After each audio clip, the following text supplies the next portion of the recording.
உலக வாழ்க்கை வாழ ஞான செல்வம் வேண்டும். உன் ஸ்நேகம் என்னை இனிமையாக்குதே, உன் யோகம் என்னை வலிமையாக்குதே.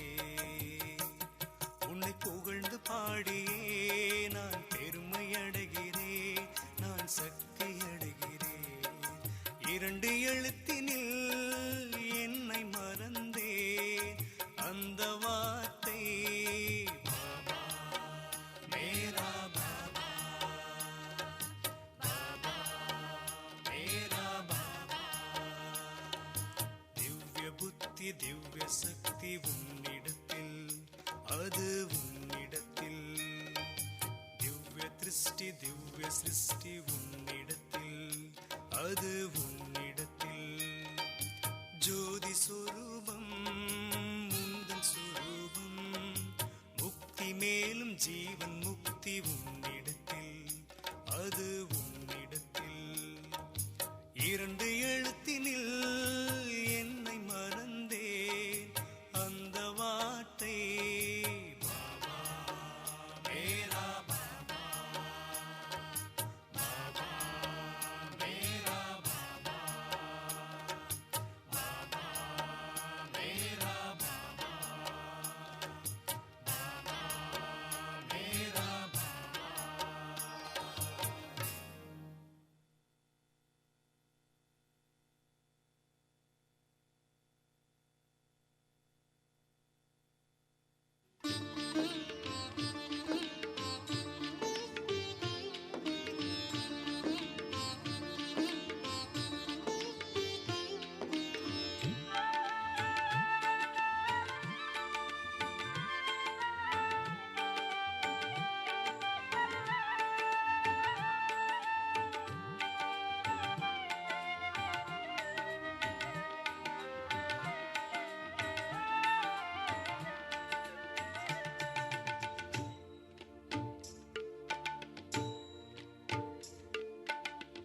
அமைதி எங்கும் நிலவ யோகதானம் செய்வோம். அமைதி எங்கும் நிலவ யோகதானம் செய்வோம்.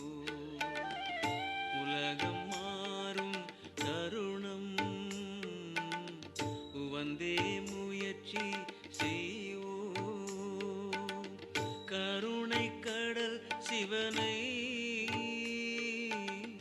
நொடியும் மறவோமே. கருணை கடல் சிவனை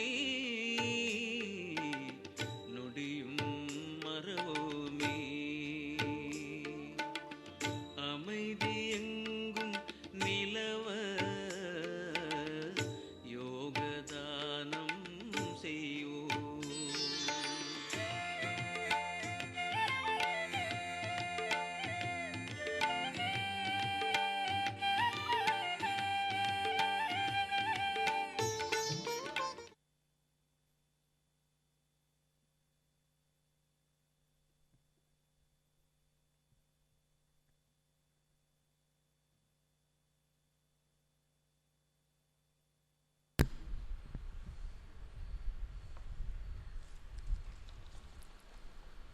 ஓம் சாந்தி.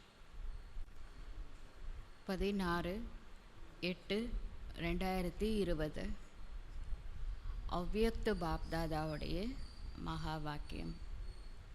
Revise course 7/3/86.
தூய்மை துலங்கி நிற்க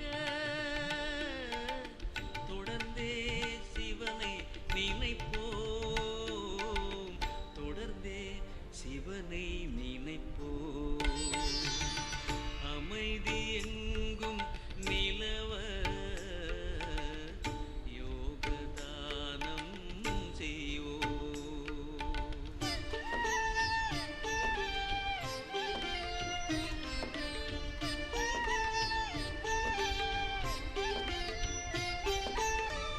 ஞான தந்தையின் ஞானம் ஊனை மறக்கச் செய்யும். ஞான தந்தையின் ஞானம்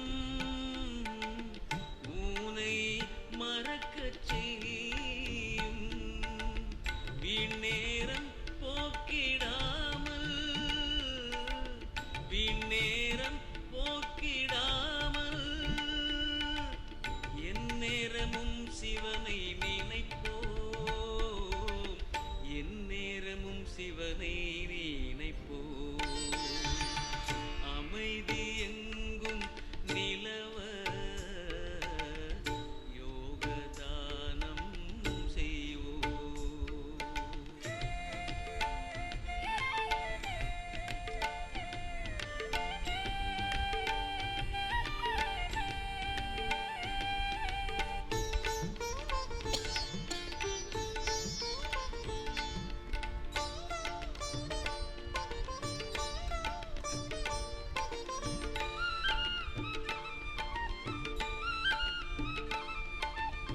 சுயமாய் சுடரும் ஜோதி, பயம் யாவும் நீக்கும் ஜோதி. சுயமாய் சுடரும் ஜோதி, பயம் யாவும் நீக்கும் ஜோதி. தயவான குணத்தை பெருக்கி,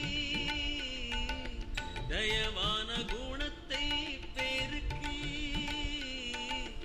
அன்போடு நினைவு செய்வோம், அன்போடு நினைவு செய்வோம்.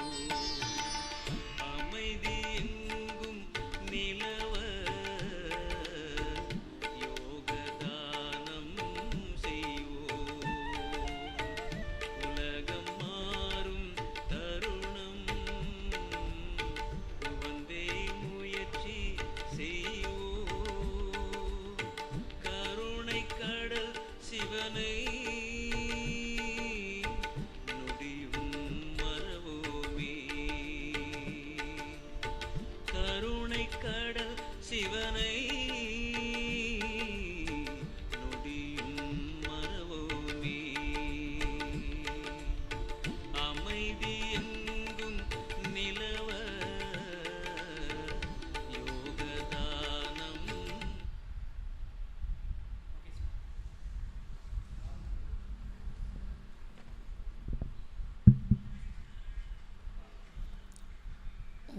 ஓம் சாந்தி.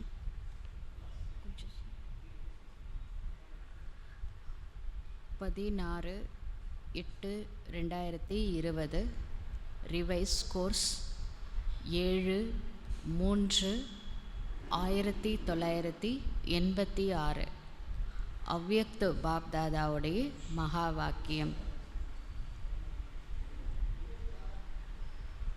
पढ़ाई की चारों सब्जेक्ट का यथार्थ यादगार महाशिवरात्रि. படிப்பிற்கான இந்த 4 பாடங்களின் யதார்த்தமான சரியான நினைவு சின்னம் மகா சிவராத்திரி ஆகும். இதுதான் இந்த மகா வாக்கியத்தோட தலைப்பு. அவ்யக்த பாப்தாதாவுடைய மகா வாக்கியத்தோட தலைப்பு படிப்பிற்கான 4 பாடங்களின் சரியான நினைவு சின்னம் மகா शिवरात्रि आगम। ओम शांति। आज ज्ञानदाता भाग्य विधाता, सर्व शक्तियों के वरदाता, இன்று ஞானத்தை அளிக்கும் வள்ளல், பாக்கியத்தை அளிக்கக்கூடிய வள்ளல், அனைத்து சக்திகளையும் அளிக்கும் वरदाता, வரமளிக்கும் வள்ளல், सर्व खजानों से भरपूर करने वाले, அனைத்து விதமான கசானாக்களின் மூலமாக நிரப்பக்கூடிய போலா नाथ बाप अपने अति स्नेही, सदा सहयोगी समीप बच्चों से मिलने के लिए आए हैं. அனைத்து கசானாக்களின் மூலம் நிரப்பக்கூடிய கள்ளம் கபடமற்ற தந்தை தன்னுடைய மிகவும் ஸ்நேகமான, சதா சகயோகம் செய்யக்கூடிய சமீப குழந்தைகளை சந்திப்பதற்காக வந்துள்ளார். यह मिलन ही सदा काल का उत्सव मनाने का यादगार बन जाता है. இந்த சந்திப்பு தான் சதா காலத்திற்கு உற்சவம் கொண்டாடுவதற்கான நினைவு சின்னமாக மாறிவிடுகின்றது. जो भी भिन्न भिन्न नामों से समय प्रति समय उत्सव मनाते हैं. இப்போ விதவிதமான பெயர் மூலமாக ஒவ்வொரு சமயத்திலும் ஒவ்வொரு உற்சவம் கொண்டாடுகின்றார்கள். वह सभी इस समय बाप और बच्चों के मधुर मिलन, उत्साह भरा मिलन भविष्य के लिए उत्सव के रूप में बन जाता है. இப்போ நாம் பரமாத்மாவை சந்திக்கக்கூடிய இந்த இனிமையான சந்திப்பு உற்சவமாக நாம் கொண்டாடுகின்றோம். இது எதிர்காலத்தில் திருவிழாக்களாக கொண்டாடப்படுகின்றது. इस समय आप सर्वश्रेष्ठ बच्चों का हर दिन हर घड़ी सदा खुशी में रहने की घड़ियाँ व समय है.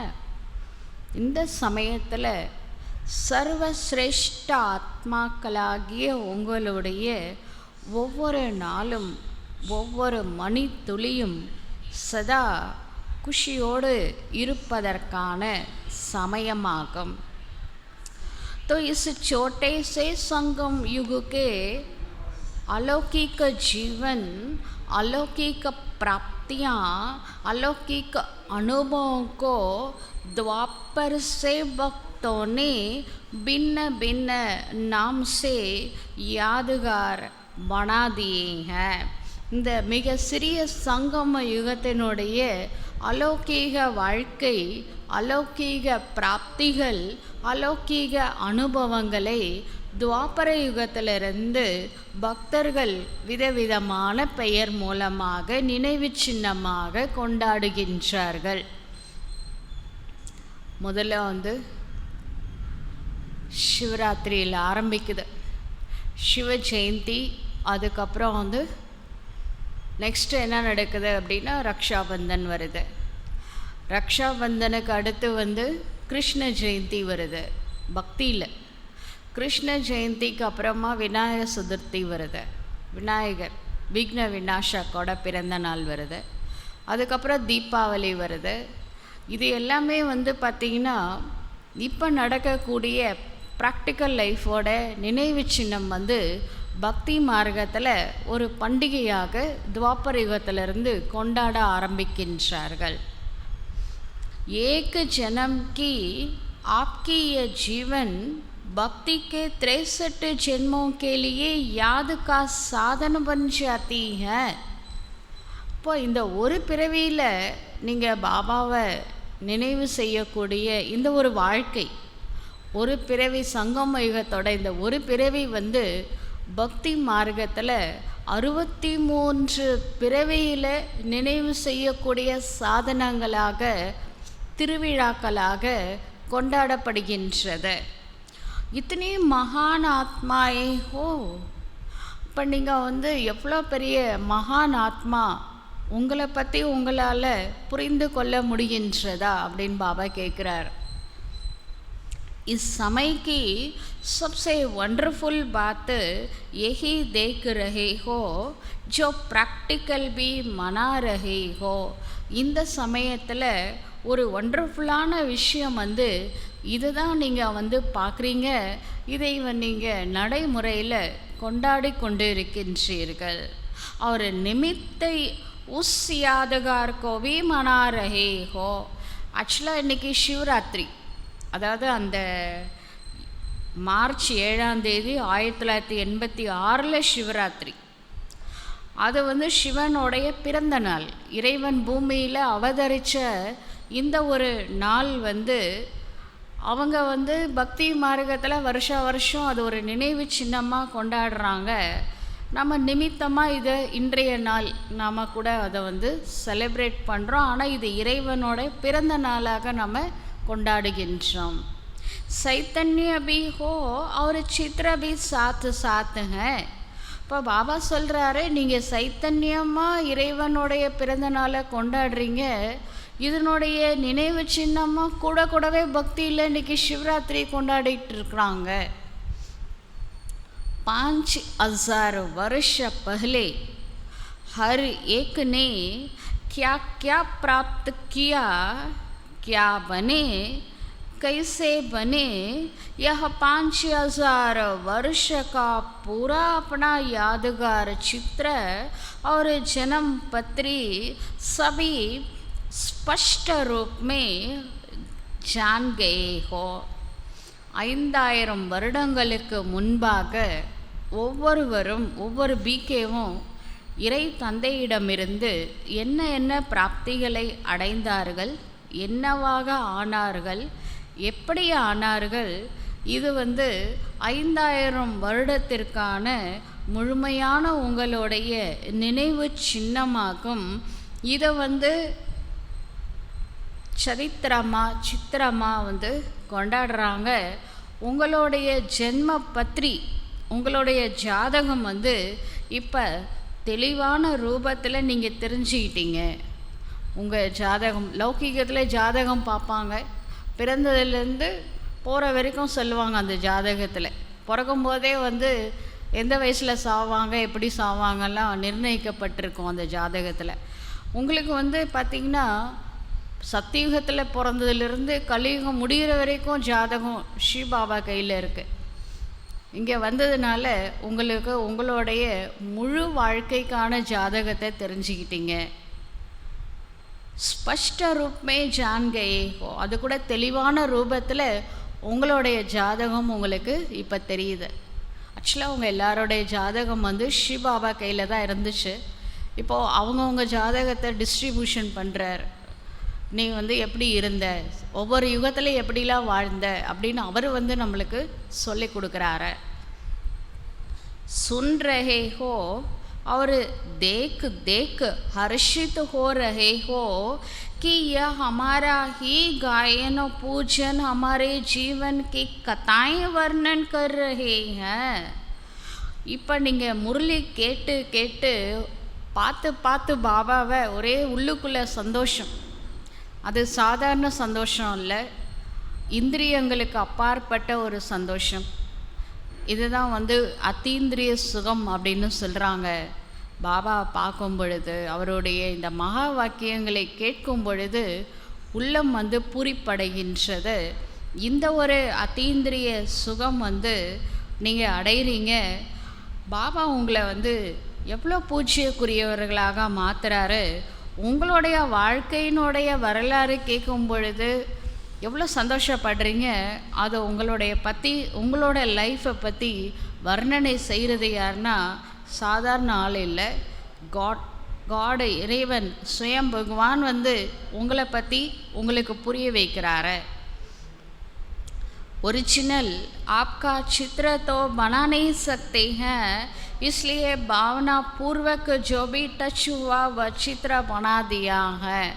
शिव பாபா ஏற்கனவே சொல்லியிருக்கிறாரு, இந்த ஒரிஜினல் ஸ்ரீ கிருஷ்ணா, ஸ்ரீ நாராயண் இவங்களுடைய சித்திரம், அது ஃபோட்டோவோ சரி அல்லது சிலையோ சரி, இது வரைக்கும் யாருமே செய்ய முடியல. ஏன்னா அவங்க அளவிட முடியாத அழகு, அந்த அழகு வந்து ஒரு அலௌகீகமான அழகு, திவ்ய திருஷ்டினால தான் அந்த அழகை வந்து பார்க்க முடியும். அப்படி பார்த்தவங்க யாரும் பெயிண்டர்ஸ் கிடையாது வரைகிறதுக்கு. அப்படி ஒரு வேளை பெயிண்டர்ஸ்க்கு காட்சி கிடைச்சா கூட அந்த சித்திரம் வரையக்கூடியவங்களுக்கு கிருஷ்ணரோட காட்சி கிடைச்சா கூட அவர்னா நின்று போஸை கொடுத்துட்ருப்பாரு, இல்லை ஃபோட்டோ பிடிக்க முடியுமா? அதனால் ஒரிஜினல் பிக்சர் வந்து இது வரைக்கும் யாருமே விதிபூர்வமாக வரைய முடியல. அது இப்போ இருக்கிற கிருஷ்ணரோடைய சிலையோ அல்லது அவருடைய ஃபோட்டோவோ வந்து அவருடைய அழகில் 1000ல் 1 பங்கு தான். அப்படின்னா அவர் எவ்வளோ அழகாக இருப்பார். அது வந்து திவ்யமான அழகு, அலௌகீகமான அழகு, ஒரு தேஜஸ் நிறைஞ்ச அழகு. இது வரைக்கும் யாருமே அவரோட ஒரிஜினல் அழகை வரையவே இல்லை. तो प्रैक्टिकल शिव जयंती तो रोज़ मनाते ही हो, क्योंकि संगम युग है ही अवतरण का युग, श्रेष्ठ कर्तव्य श्रेष्ठ चरित्र करने का युग. வருஷத்தில் ஒரு நாள் வந்து பக்தர்கள் சிவராத்திரியை கொண்டாடிடுறாங்க, அவ்வளோதான், அவங்களுக்கு முடிஞ்சிருச்சு. ஒரு நாள் கொண்டாடினோமா வேலை முடிச்சிட்டோங்க. ஆனால் நம்ம ப்ராக்டிக்கலாக நம்மளுக்கு ஒவ்வொரு நாளும் சிவராத்திரி தான், சிவ ஜெயந்தி தான். ஏன்னா இந்த சங்கம யுகத்தில் இறைவன் எதுக்காக அவதரிச்சிருக்கிறாரு? ஒரு சாதாரண மனிதனை, நரனை நாராயணாக ஆக்குவதற்காக. ஒரு சாதாரண மனிதனை தேவதையாக ஆக்குவதற்காக வந்திருக்கிறாரு. வந்தது மட்டும் இல்லை, நிஜமாலுமே அப்படி தான் பண்ணிகிட்டு இருக்கிறார். இதனுடைய ஒரு நினைவு சின்னம் இன்னைக்கு கூட வந்து இந்த பத்ரிநாத் பக்கத்தில் நரன் நாராயண் 2 பேர் ரிஷிகள் தபஸ் பண்ணதனுடைய நினைவு சின்னமாக அங்கே மலைக்கு வந்து அந்த பேர் வச்சுருக்காங்க. நாராயண் அப்படின்னு 2 மலைக்கு பேர் வச்சுருக்காங்க. இப்போ பாபா சொல்கிறாரு, போன பிறவியில் செஞ்ச தபஸ்யாவுடைய பலன்தான் நாராயண் ஆகியிருக்கிறார். அதற்கு காரணம் யார்? முக்கியமான விஷயம் வந்து நரனை நாராயணாக மாற்றியவர் யார்? சிவபாபா. அவர் அவதரித்த நாள் தான் சிவராத்திரி. அது வந்து பக்தர்கள் வருஷத்தில் ஒரு நாள் கொண்டாடுறாங்க. என்னுடைய குழந்தைங்க ஒவ்வொரு நாளும் சிவராத்திரியை சிவ ஜெயந்தியாக கொண்டாடுறாங்க. ஏன்னா இன்றைய நாள் வந்து இறைவன் அவதரித்த இந்த யுகம்னு சொல்லலாம். இன்றைய நாள் வந்து சிரேஷ்ட செயல் செய்வதற்காக சிரேஷ்டமான சரித்திரம் படைக்கப்பட்ட யுகம் அப்படின்னு சொல்லலாம்.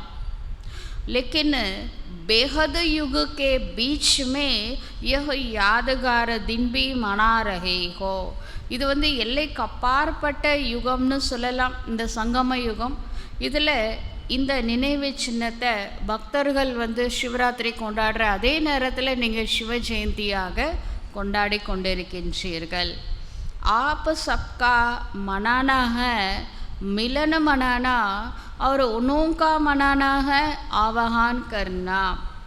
நீங்கள் வந்து சிவராத்திரி சிவ ஜெயந்தி எப்படி கொண்டாடுறீங்க அப்படின்னா, அன்றைய நாள் பாபாவை மீட் பண்ணுறீங்க. எப்படியோ ஒரு நாள் சிவராத்திரி அன்னைக்கு பாபா மீட்டு இருக்கும். நீங்கள் ஆத்மா வந்து பரமாத்மாவை சந்திக்கக்கூடிய நாள் சிவ ஜெயந்தி. பக்தர்களுக்கு வந்து சிவ தந்தையை வரவழைக்கக்கூடிய நாள். சிவராத்திரி அன்னைக்கு என்ன பண்ணுறாங்க? கண்ணு விழித்து இறைவனை வந்து பூமிக்கு வாங்க வாங்கன்னு பக்தர்கள் அழைத்து கொண்டிருக்கின்றார்கள். விரதெல்லாம் இருந்து கண்ணெல்லாம் விழித்து கடவுளை வந்து நினச்சி அந்த ஒரு நாள் அவங்க இறைவனுடைய நினைவில் வந்து இருக்கிறாங்க. उनका है पुकारना और आपका है पालेना. பக்தர்கள் வந்து என்ன பூமிக்கு வாங்க வாங்கன்னு கூப்பிட்டு இருக்கிறாங்க. நீங்கள் என்ன சொல்கிறீங்க? நாங்கள் இறைவனை அடைந்து விட்டோம் அப்படின்னு சொல்கிறீங்க. वह कहेंगे आवो और आप कहेंगे आ गए मिल गए. பக்தர்கள் சொல்கிறாங்க கடவுளே பூமிக்கு வாங்க அப்படின்னு கூப்பிடுறாங்க. ஆனால் குழந்தைகளாகிய நீங்கள் சொல்கிறீங்க இறைவன் இந்த பூமியில் அவதரித்து விட்டார், நாங்கள் அவரை சந்திச்சிட்டோம் அப்படின்னு நீங்கள் சொல்கிறீங்க. இறைவனை அடைந்ததால் உலகத்தையே அடைஞ்சிட்டோன்னு வேற நீங்கள் சொல்கிறீங்க. ஆனால் பக்தர்கள் வாங்க வாங்கன்னு கூப்பிட்டுட்டு இருக்கிறாங்க. யாதுகார் और प्रैक्टिकल में कितना रात दिन का अंतर है. இன்றைய நாள் பக்தர்களுக்கு சிவராத்திரி இது நினைவு சின்னம். ஆனால் நமக்கு சிவ ஜெயந்தி இது ப்ராக்டிக்கல். இந்த ப்ராக்டிக்கலுக்கும் நினைவு சின்னத்துக்கும் எவ்வளோ வேறுபாடு இருக்குது. वास्तव में ये दिन बोला नाथ बाप का दिन है. இந்த சிவ ஜெயந்தி நாள் கள்ளம் கபடமற்ற இறை தந்தையினுடைய நாளாகும். போலாநாத் அர்த்தார்த்த பினா ஹிசாப் கே அன்கினத் தேனே வாலா. போலாநாத்னா என்ன அர்த்தம்? கள்ளம் கபடமற்றவர். அதனுடைய அர்த்தம் என்ன அப்படின்னா, கணக்கு பார்க்காம அளவிட முடியாத கசானாவை அளிக்கக்கூடியவர் என்று அர்த்தம். கணக்கை பார்க்க மாட்டார் போலாநாத். वैसे जितना और उतना का हिसाब होता है, जो करेगा सो पाएगा, उतना ही पाएगा. ஆனால் என்னதான் இறைவன் கள்ளம் கப்படம் அற்றவராக இருந்து அளவிட முடியாத கசானாவை அள்ளி அள்ளி கொடுத்தா கூட என்ன சொல்லுவாங்க, நாம் என்ன செய்கிறோமோ அவ்வளோதான் நாம் அடைய முடியும். ஜோ கரேகா சோ பாயேகா. இப்போ சிவபாபா ஞான கடலாக இருக்கிறாரு. அந்த கடல்ல இருந்து நம்ம அந்த கடலை எடுத்துகிட்டு வர்றதுக்காக ஒரு டம்ளர் எடுத்துகிட்டு போகிறோம். ஒரு சிலர் டம்ளர் எடுத்துகிட்டு போகிறாங்க, ஒரு சிலர் ஒரு பக்கெட் எடுத்துகிட்டு போகிறாங்க, ஒரு சிலர் லாரி டேங்கரே கொண்டு போய் நிறுத்துகிறாங்க, ஒரு சிலர் ஒரு ஸ்பூன் எடுத்துகிட்டு போகிறாங்க. இப்போ கடல் என்ன பண்ணும்? யார் என்ன பாத்திரம் கொண்டுட்டு வந்தாங்களோ அதை தான் நிரப்போம் இல்லையா? அப்போ ஸ்பூன் கொண்டுட்டு போனது யாரோட மிஸ்டேக்கு? இப்போ இறைவன் இவ்வளோ தான் கொடுத்தாருன்னு சொல்லக்கூடாது இல்லையா? அவர் கள்ளம் கபடம் மற்றவராக இருக்கிறாரு. எல்லாருக்கும் எல்லாத்தையும் கொடுக்கறதுக்காக தான் பூமிக்கு இறங்கி இருக்கிறாரு. அதனால் ஜோ கரேகா சோ பாயேகா, இதுதான் விதி. நாம் என்ன செய்கிறோமோ அதை நாம் அடைவோம். உத்னா ஹி பாயேகா ஏ ஹிசாப் ஹை. நம்ம உடல் மனம் பொருள் மூலமாக எவ்வளோ பண்ணுறோமோ அவ்வளோதான் அடைவோம். எல்லாமே கணக்கு தான் அப்படின்னு பாபா சொல்கிறார். लेकिन भोलानाथ क्यों कहते? சரி, எதுக்கு என்ன கள்ளம் கபடமற்றவர்னு சொல்லிட்டீங்க? क्योंकि इस समय देने में जितने और उतने का हिसाब नहीं रखता. இந்த சமயத்தில் உண்மையிலேயே நீங்கள் என்ன செஞ்சீங்க அவ்வளோதான் நான் கொடுப்பேன் அப்படின்லாம் பாபா சொல்லலை. அவர் கொடுக்கறது ரெடியாக இருக்கிறாரு. நாம் தான் வாங்குறவங்க வாங்கி வாங்கி டயர்டாகிடுறாங்க இல்லையா? அதனால் அவரை கள்ளம் கபடமற்றவர் என்று சொல்கின்றோம். ஏக கா பதம் குண ஹிசாப அப்படி இருந்தால் கூட நீங்கள் ஒரு மடங்கு செஞ்சீங்க அப்படின்னா அதுக்கு பல கோடி மடங்கு கணக்கு இருக்கு. தோ அன்கினத் ஹோ கயானா, அப்போ அளவிட முடியாத செல்வம் பாபா உங்களுக்கு கொடுக்குறாரு தானே. கஹா ஏக்கு கஹா பதம். பக்தியில் செய்கிறது ஒன்றுக்கு ஒன்று தான் பலன் இருக்குது. ஆனால் நீங்கள் ஒன்று கொடுத்துட்டு பல கோடி வாங்குறீங்க. பதம் भी லாஸ்ட் शब्द है, इसलिए பதம் कहते हैं. இந்த பதம் அப்படின்றது பல கோடி. அது கால்குலேஷனே பண்ண முடியாததான், அவ்வளோ கோடியாம். லட்சம் கோடி கோடி கோடின்னு சொல்கிறாங்களே, அதுதான் பதம் அப்படின்ற வார்த்தை. அந்த அளவுக்கு இறைவன் உங்களுக்கு கொடுக்குறாரு. அதனால தான் அவரை கள்ளம் கபடம் அற்றவர் என்று சொல்கின்றோம். अनगिनत देने वाले बोले भंडारी का दिन यादगार रूप में मनाते हैं. அளவிட முடியாத கொடுக்கக்கூடிய போலா பண்டாரி, கள்ளம் கபடமற்ற தந்தை, அவர் இன்றைய நாள்னா சிவராத்திரி அன்று பூமிக்கு அவதாரம் செஞ்சு இருக்கிறாரு. அதை நினைவு சின்னம்தான் பக்தர்கள் சிவராத்திரியாக கொண்டாடுகின்றார்கள். आपको तो इतना मिला है जो अब तो भरपूर हो ही, लेकिन 21 जन्म 21 पीढ़ी सदा भरपूर रहेंगे. இந்த சமயத்தில் சிவபாபா உங்களுக்கு எவ்வளோ கொடுக்குறாரோ அது மனசால் நீங்கள் பர்பூர் ஆயிடுறீங்க, மன நிறைவு ஏற்படுகின்றது. இந்த பிறவி மட்டும் இல்லைங்க, 21 பிறவிக்கு உங்களுக்கு எந்த பிரச்சனையுமே இருக்காது. 21 தலைமுறைன்னு சொல்லலாம், 21 பிறவின்னு சொல்லலாம், நிறைஞ்சு இருப்பீங்க. இல்லை என்பது எதுவுமே இருக்காது நீங்கள் வாழக்கூடிய அந்த பாரத நாட்டில். அந்த மாதிரி அள்ளி அள்ளி கொடுக்க போகிறாரு சிவபாபா. இந்த ஒரு பிறவியில் நீங்கள் செய்கிறது 21 பிறவிக்கு இறைவன் உத்தரவாதம் அளிக்கின்றார். இத்தனை ஜென்மோं की गारंटी और कोई नहीं कर सकता. உங்களுக்கு 21 பர்த் கேரண்டி, அதுக்கப்புறமா விட்டுற போகிறது இல்லை.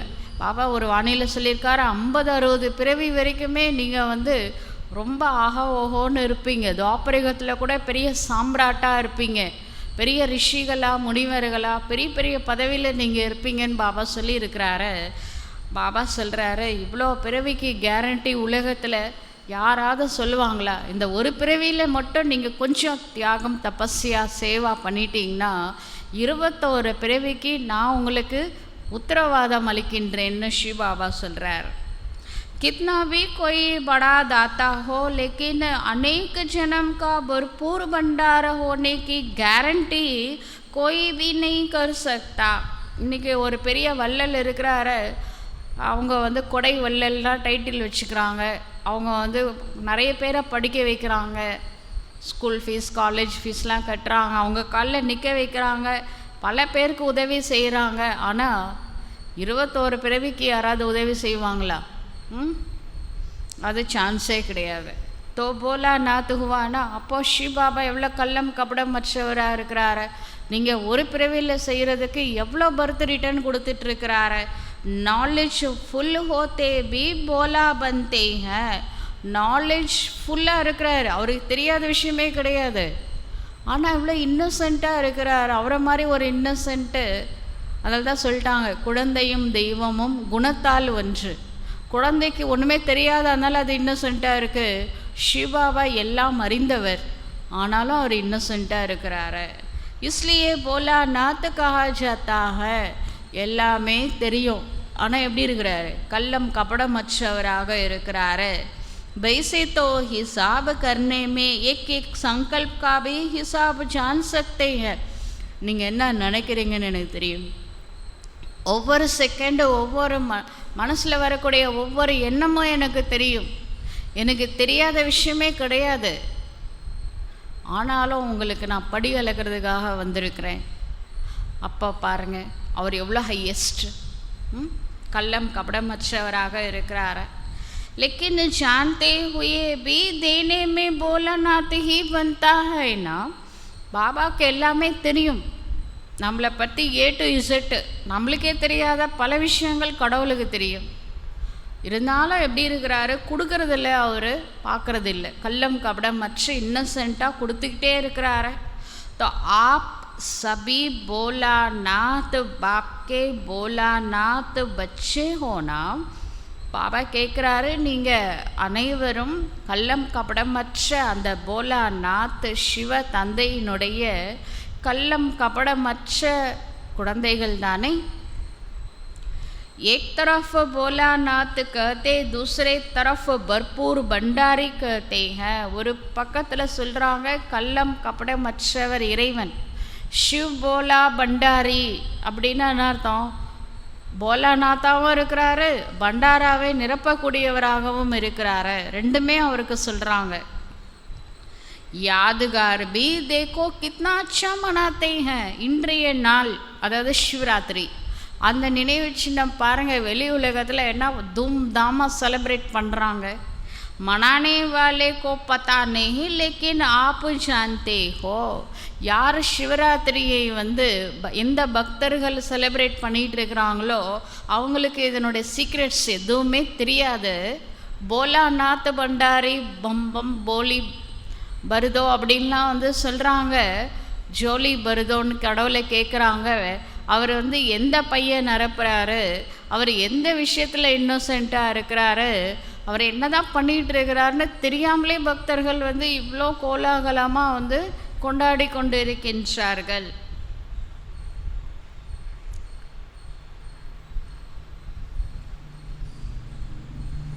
मनाने वालों को पता नहीं, लेकिन आप जानते हो, தெரியாமலே இவ்வளோ செலிப்ரேஷன், ஆனால் நீங்கள் எல்லாமே அவரை பற்றி தெரிஞ்சிருக்கிறீங்க. जो मुख्य इस संगम युग की पढ़ाई है, जिसकी विशेष 4 सब्जेक्ट हैं, वह 4 ही सब्जेक्ट यादगार दिवस पर मनाते आते हैं. कैसे? பாபா சொல்கிறாரு, முக்கியமாக சங்கம் யுகத்தில் உங்களுக்கு பாடம் எடுக்கிறதுக்காக தான் பரமாத்மா பூலோகத்துக்கு வந்திருக்கிறாரு. விசேஷமாக நம்மளுக்கு 4 சப்ஜெக்ட் நடந்துகிட்ருக்கு. என்னென்ன சப்ஜெக்டு? ஞானம், யோகம், தாரணை, சேவை. இந்த 4 சப்ஜெக்டோடைய விசேஷமான நினைவு சின்னம் இன்றைய நாள் சிவராத்திரி. எப்படின்னு கேட்குறாரு. 4 சப்ஜெக்ட் ஒரே நாளில் நினைவு சின்னம் வருது.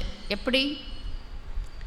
पहले भी सुनाया था कि विशेष उस उत्सव के दिन बिंदु का और बूंद का महत्व होता है. இந்த ஒரு விசேஷமான நாளில் என்ன பண்ணுறாங்க? அபிஷேகம்லாம் சிவ தந்தைக்கு பண்ணுறாங்க. அதுக்கப்புறம் மேலே ஒரு சின்னதாக ஒரு கலசம் இருக்கும். அதுலேருந்து ஒரு ட்ராப்பாக பாலோ அல்லது தண்ணியோ ஊற்றுவாங்க. அது அந்த சிவலிங்கத்துக்கு மேலே அபிஷேகமாகும். அதுக்கப்புறம் சிவனுக்கு இந்த பட்டெல்லாம் போட்டு ஒரு பிந்து வைப்பாங்க, புள்ளி வைக்கிறாங்க. அதாவது அலங்காரம் செஞ்சதுக்கப்புறமா இந்த 3 பட்டைகளுக்கு நடுவில் ஒரு குங்குமம் அதெல்லாம் வைக்கிறாங்க. அதனால் இந்த நாளில் பிந்து, அதுக்கப்புறம் பூந்துன்னா பாபா ஞானத்தை துளி துளியாக கொடுக்குறார். இப்போ சின்ன குழந்தைங்களுக்கு நிறைய டோஸ் கொடுத்தா தாங்க மாட்டாங்க, கொஞ்சம் கொஞ்சமாக தான் ஊட்டி விடுவாங்க. அது மாதிரி சிவபாபாவுக்கு நம்ம குழந்தைங்க அவர் ஞானத்தில் கடலாக இருந்தால் கூட கடலையே ஒரே நாளில் கொடுக்கறது இல்லை, ஒரு சின்ன ட்ராப் கொடுக்குறாரு. ஆனால் இந்த ஒரு ட்ராப்பு 4 பேச்சு முரளி, ஒரு ட்ராப்பை ஜீரணம் பண்ணுறதுக்கு அவ்வளோ டைம் எடுத்துக்குது. சிறு சிறு துளியாக ஞானத்தை கொடுத்துட்ருக்கிறாரு. இது சிவராத்திரியில் அவங்க ட்ராப்பாக ஞான பால் கொடுக்குறாரு நம்மளுக்கு. அதில் அந்த பால் லிங்கத்து மேலே ட்ராப்பாக கொட்டிக்கிட்டு இருக்கு. 2வது புள்ளியை நினைக்க சொல்கிறாரு. அடுத்த சப்ஜெக்ட் யோகா. அதுதான் பிந்து, அந்த சிவலிங்கத்தில் அந்த புள்ளி வைக்கிறாங்க. 2 ஆச்சா? 2 சப்ஜெக்ட் வந்துருச்சு. तो बिंदु इस समय के याद अर्थात योग की सब्जेक्ट की निशानी है. இந்த சிவலிங்கத்தில் வைக்கப்படக்கூடிய பிந்து என்ன அப்படின்னா, இந்த சமயத்தில் நீங்கள் புள்ளியாகி, அதாவது ஆத்மா என உணர்ந்து பரமாத்மாவை நினைவு செய்யக்கூடிய நினைவிற்கான சப்ஜெக்டோடைய அடையாளமாகும். याद में बिंदु स्थिति में ही स्थित होते हो ना. பாபாவை நினைக்கும் பொழுது எப்படி நினைக்கிறீங்க? உங்களை ஆத்மா என்று உணர்ந்து தானே பரமாத்மாவை நினைக்கிறீங்க. அந்த सोल कॉन्शियस தான் बिंदु. तो बिंदु याद की निशानी और बूंद ज्ञान की भिन्न भिन्न बूंदें. அதனால் இந்த ஒரு புள்ளி அப்படின்றது நம்ம இறைவனை நினைவு செய்வதனுடைய அடையாளம் சிவலிங்கத்துக்கு வைக்கப்படுகின்றது. அடுத்து ட்ராப்பாக அந்த பால் அபிஷேகம் எல்லாம் முடிஞ்சிடும். இருந்தாலும் மேலேருந்து அந்த கலசத்தில் ஊற்றிடுவாங்க. அது ட்ராப்பாக சொட்டிகிட்டு இருக்கும். அது பாபா பூந்து கொடுத்துட்ருக்கிறார். ஒரு ட்ராப்பாக ஞானத்தை தினமும் நம்மளுக்கு கொடுத்துட்ருக்கிறாரு. இது ஞானத்தினுடைய அடையாளமாகும். इस ज्ञान के सब्जेक्ट की निशानी बूंद के रूप में दिखाई है. அப்போ அந்த கலசத்திலிருந்து ட்ராப்பாக பால் கொட்டிகிட்டு இருக்கு இல்லையா, அது எதனுடைய அடையாளம்னா, இறைவன் உங்களுக்கு ஞானத்தை ட்ராப்பாக கொடுத்துட்ருக்கிறாரு. நெக்ஸ்ட் 3வது சப்ஜெக்ட் என்னது? धारणा की निशानी. इसी दिन विशेष व्रत रखते हैं तो व्रत धारण करना. இப்போது 3வது சப்ஜெக்டு தாரணா. தாரணையோட விசேஷம் என்னன்னா, இந்த சிவராத்திரி அன்னைக்கு விரதம் இருப்பாங்க. அந்த விரதம் இருக்கு இல்லையா, அது என்னன்னா நீங்கள் செய்யக்கூடிய தாரணை. என்ன விரதம் இருக்கிறீங்க? அவங்க சில பேர் நிர்ஜல் விரதம் இருப்பாங்க, சில பேர் வந்து அதாவது ஒரு கொஞ்சம் கூட தண்ணி கூட குடிக்காமல் விரதம் இருப்பாங்க. சில பேர் சாப்பாடு சாப்பிடாம விரதம் இருப்பாங்க. சிவராத்திரி அன்னைக்கு வந்து விரதம் இருக்கிறாங்க. நாம் என்ன விரதம் இருக்கணும்? 3வது சப்ஜெக்ட் சொல்கிறாரு. என்ன விரதம் இருக்கணும் நாம் ப்ராக்டிக்கலாக? धारणा में भी आप दृढ़ संकल्प करते हो.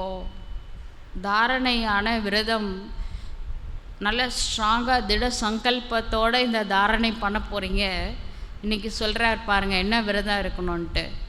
तो व्रत रखते हो कि ऐसा सहनशील व अंतर्मुख अवश्य बन के ही दिखाएंगे. தாரணைக்கான விரதம் வந்து சகிப்புத்தன்மை. என்ன நடந்தாலும் சரி நான் அதை மானசீகமாக ஏற்றுக்கொள்கின்றேன், சகித்து கொள்கின்றேன். அந்தர்முக்கு அவசிய பன்கே ஹீ திகாயேங்கே. என்ன நடந்தாலும் உள்நோக்கு முகமாக அவசியம் இருப்பேன். இதுதான் வந்து நீங்கள் எடுத்துக்கொள்ளக்கூடிய விரதம். உள்நோக்கு முகமாயிட்டு மனசை பார்க்கணும். மனசில் எப்படி வந்து 4 விதமான எண்ணங்கள் வருது. இதில் வந்து நெகட்டிவ் தாட்ஸோ அல்லது வேஸ்ட் தாட்ஸோ நினைக்க மாட்டேன். அவங்க நிர்ஜல் அவஸ்தா விரதம் இருக்கிறாங்க. இப்போ அவங்க வந்து ஒரு தண்ணி கூட குடிக்காமல் விரதம் இருக்கிறாங்க. நீங்கள் அந்த மாதிரி விரதம் இருக்கணும்னு அவசியம் இல்லை. வீணான எண்ணங்களோ அல்லது நெகட்டிவாக தன்னை பற்றியும் நெகட்டிவாக நினைக்கக்கூடாது, மற்றவர்களை பற்றியும் நெகட்டிவாக நினைக்கக்கூடாது. ஏன்னா நீங்கள் என்ன நினைக்கிறீங்களோ அது உங்கள் மனசை தாக்குது, 2வது உங்களுடைய உடலை தாக்குது, 3வது பரிவாரத்தை தாக்குது, 4வது சமுதாயத்தை தாக்குது, 5வது இந்த பிரபஞ்சத்தில் வைப்ரேஷன் ஏற்படுத்துது. ஒரு அம்பு 5 விதத்தில் 5 அம்பாக பிரிஞ்சு 5 பேரை தாக்குது. அதனால் இந்த விரதம் இருங்க. நான் வந்து என்னுடைய மனசில் சாதாரண எண்ணங்களோ அதாவது வீணான எண்ணங்களோ அல்லது நெகட்டிவான எண்ணங்களோ என்னை பற்றியும் மற்றவர்களை பற்றியும் நினைக்க மாட்டேன். இதுதான் வந்து விரதம். तो यह व्रत धारण करते हो ना, ये व्रत धारणा की निशानी है. இந்த விரதம் தான் தாரணைக்கான அடையாளம் ஆகும். புரிஞ்சுதுங்களா? முதல்ல வந்து ஞானம் ட்ராப்பாக பாபா கொடுத்துட்ருக்கிறாரு. ஒரு நாள் கூட விடாமல் முரளி கேட்கணும். 2வது புள்ளியை நினைவு செய்யணும். இது யோகா சப்ஜெக்டு. 3rd வந்து விரதம் இருக்கணும். தாரணைக்கான விரதம். உள்நோக்க முகமாயிட்டு என்னையே நான் வந்து பார்க்கணும். நல்ல எண்ணங்களை மட்டும்தான் நினைக்கணும். நம்மளை பற்றியும் சரி மற்றவங்கள பற்றி பாசிட்டிவாக நினைக்கணும். நம்மளை பற்றியும் சரி மற்றவங்கள பற்றியும் நெகட்டிவாக நாம் நினைக்கக்கூடாது. இதுதான் தாரணைக்கான விரதம். அடுத்து 4வது சப்ஜெக்ட் சேவா கி நிஷானி ஹை ஜாகரன். 4வது சப்ஜெக்ட் சேவா. சேவைக்கான அடையாளம் என்னன்னா, சிவராத்திரி அன்னைக்கு விரதம் இருக்கிறது மட்டும் இல்லை, கண்ணு விழிப்பார்கள். கண்ணு முழிப்பாங்க இல்லையா? அன்றைக்கி ஒரு நாள் கண்ணு முழிப்பாங்க. ஒரு நாள் கண்ணு முழிச்சா போதுமா? சேவா கர்த்தே ஹி ஹோ கிஸ்கோ ஜகானே கேலியே. நாம் வந்து ஒவ்வொரு நாளும் 3வது கண்ணை விழிப்புணர்வாக வச்சுக்கணும். சோல் கான்ஷியஸில் இருக்கணும். அது பத்தாது, என்ன பண்ணணும்? மற்றவங்கள கும்பகர்ணம்லாம் எழுப்பி விடணும். 3வது கண்ணை அழிக்க வேண்டும். அப்போ அந்த கண் விழித்தல் என்பது சேவையோட சப்ஜெக்ட். अज्ञान नींद से जगाना, जागरण कराना, जागृत दिलाना, यही आपकी சேவா है. அறியாமை என்ற உறக்கத்தில் இருப்பவர்களை எழுப்புவது, அவர்களுக்கு ஒரு விழிப்புணர்வை கொடுப்பது, இதுதான் வந்து உங்களுடைய 4வது சப்ஜெக்ட், சேவையோட சப்ஜெக்ட். तो ये जागरण सेवा की निशानी है. நாமளும் கண்ணு விழித்து மற்றவர்களையும் எழுப்பி விடுறது, கண்ணு விழிக்க வைக்கிறது, சேவை பண்ணுறது. இப்போ 4 சப்ஜெக்டும் ஒரு சிவராத்திரியில் வந்துருச்சா? तो 4 ही சப்ஜெக்ட் ஆகையினா ஒரு சிவராத்திரி செலிப்ரேஷனில் ஞானம் யோகம் தாரணை சேவை 4 சப்ஜெக்டும் வந்துருச்சு. लेकिन ஆனால் सिर्फ रूपरेखा उन्होंने स्थूल रूप में बदल दी है, फिर भी भक्त भावना वाले होती है. ஆனாலும் என்ன பண்ணிட்டாங்க, இந்த 4 சப்ஜெக்டையும் அவங்க வேறு ரூபத்தில் காமிச்சிட்டாங்க. அபிஷேகம் பண்ணுறது, அலங்காரம் பண்ணுறது, அதுக்கப்புறம் விரதம் இருக்கிறது, கண்ணை விழிக்கிறது, இப்படி அவங்க 4 சப்ஜெக்டை ஸ்தூலமாக காமிச்சா கூட அந்த பக்தர்கள் எவ்வளோ பாவனையில் செய்கிறாங்க பார்த்தீங்களா? அந்த பாவனை தான் கடவுளோட கண்ணுக்கு தெரியுது. தெரிஞ்சு செய்கிறாங்களா தெரியாமல் செய்கிறாங்களோ அதெல்லாம் பார்க்கல. அந்த மனசில் உண்மையான அன்பு, அந்த அன்போடு அவங்க செய்கிறது இறைவனால் ஃபீல் பண்ண முடியுது. और सदा ही बच्चे भक्तों की ये निशानी होगी, सदा ही सच्चे भक्तों की ये निशानी होगी कि जो संकल्प करेंगे उसमें दृढ़ रहेंगे, इसलिए भक्तों से भी बाप का स्नेह है. அதே மாதிரி பக்தர்கள் உண்மையான பக்தர்களை பற்றி சொல்கிறாரு. அந்த உண்மையான பக்தர்களுடைய அடையாளம் எந்த சங்கல்பம் வச்சாலும் திட சங்கல்பம் வைப்பாங்க. சிவனுக்கு அபிஷேகம் பண்ணுவாங்க, அலங்காரம் பண்ணுறாங்க, விரதம் இருக்கிறாங்க, கண்ணு முழிக்கிறாங்க. என்ன நடந்தாலும் சரி கண்ணு முழிச்சே ஆகணும்ன்ட்டு அந்த ஒரு நாள் நைட் ஃபுல்லாக கண்ணு முழிக்கிறாங்க. பாபா சொல்கிறாரு, அந்த பக்தர்கள் இருக்கிறாங்க இல்லையா, உண்மையான மனசோட திடமாக ஸ்ட்ராங்காக செய்கிறதுனால எனக்கு பக்தர்கள் மேலே கூட அதிகமான அன்பு இருக்குது. इसलिए भक्तों से भी बाप का स्नेह है. எனவே பக்தர்கள் மீது கூட சிவ தந்தைக்கு அன்பு இருக்கின்றது. फिर भी आपके यादगार को द्वापर से परंपरा तो चला रहे हैं, और विशेष इस दिन जैसे आप लोग यहाँ संगम युग पर बार बार समर्पण समोरा मनाते हो, अलग अलग भी मनाते हो, ऐसे ही आपके इस फंक्शन का भी यादगार वह स्वयं को समर्पण नहीं करते लेकिन बकरे को करते हैं. அடுத்து வராற விஷயத்துக்கு இப்போ நீங்கள் என்ன பண்ணுறீங்க, ஒவ்வொரு வருஷமும் நம்ம அவங்கவுங்க ஜோனுக்கு ஒரு டர்ன் கொடுக்குறாங்க பாபா மீட்டில். அந்த நாளில் சம்மான் சம்மாரோ சமர்ப்பண் சம்மாரோலாம் கொண்டாடுறாங்க. பாபா சொல்கிறாரு, நீங்கள் வருஷம் சமர்ப்பண சமோரா கொண்டாடுறீங்க. பாபா இந்த உடல் மனம் பொருள் எல்லாம் உன்னுடைய இது சமர்ப்பணம் பண்ணக்கூடிய திருவிழா வருஷம் கொண்டாடுறீங்க. அதை என்ன பண்ணுறாங்க, அதையே பக்தர்கள் என்ன பண்ணுறாங்கன்னா வேறு மாதிரி கொண்டாடுறாங்க. என்னன்னா முக்கியமாக எதை கொடுக்க சொல்கிறாரு பாபா, எதை கொடுக்க சொல்கிறாரு, எதை சமர்ப்பணம் பண்ண சொல்கிறாரு?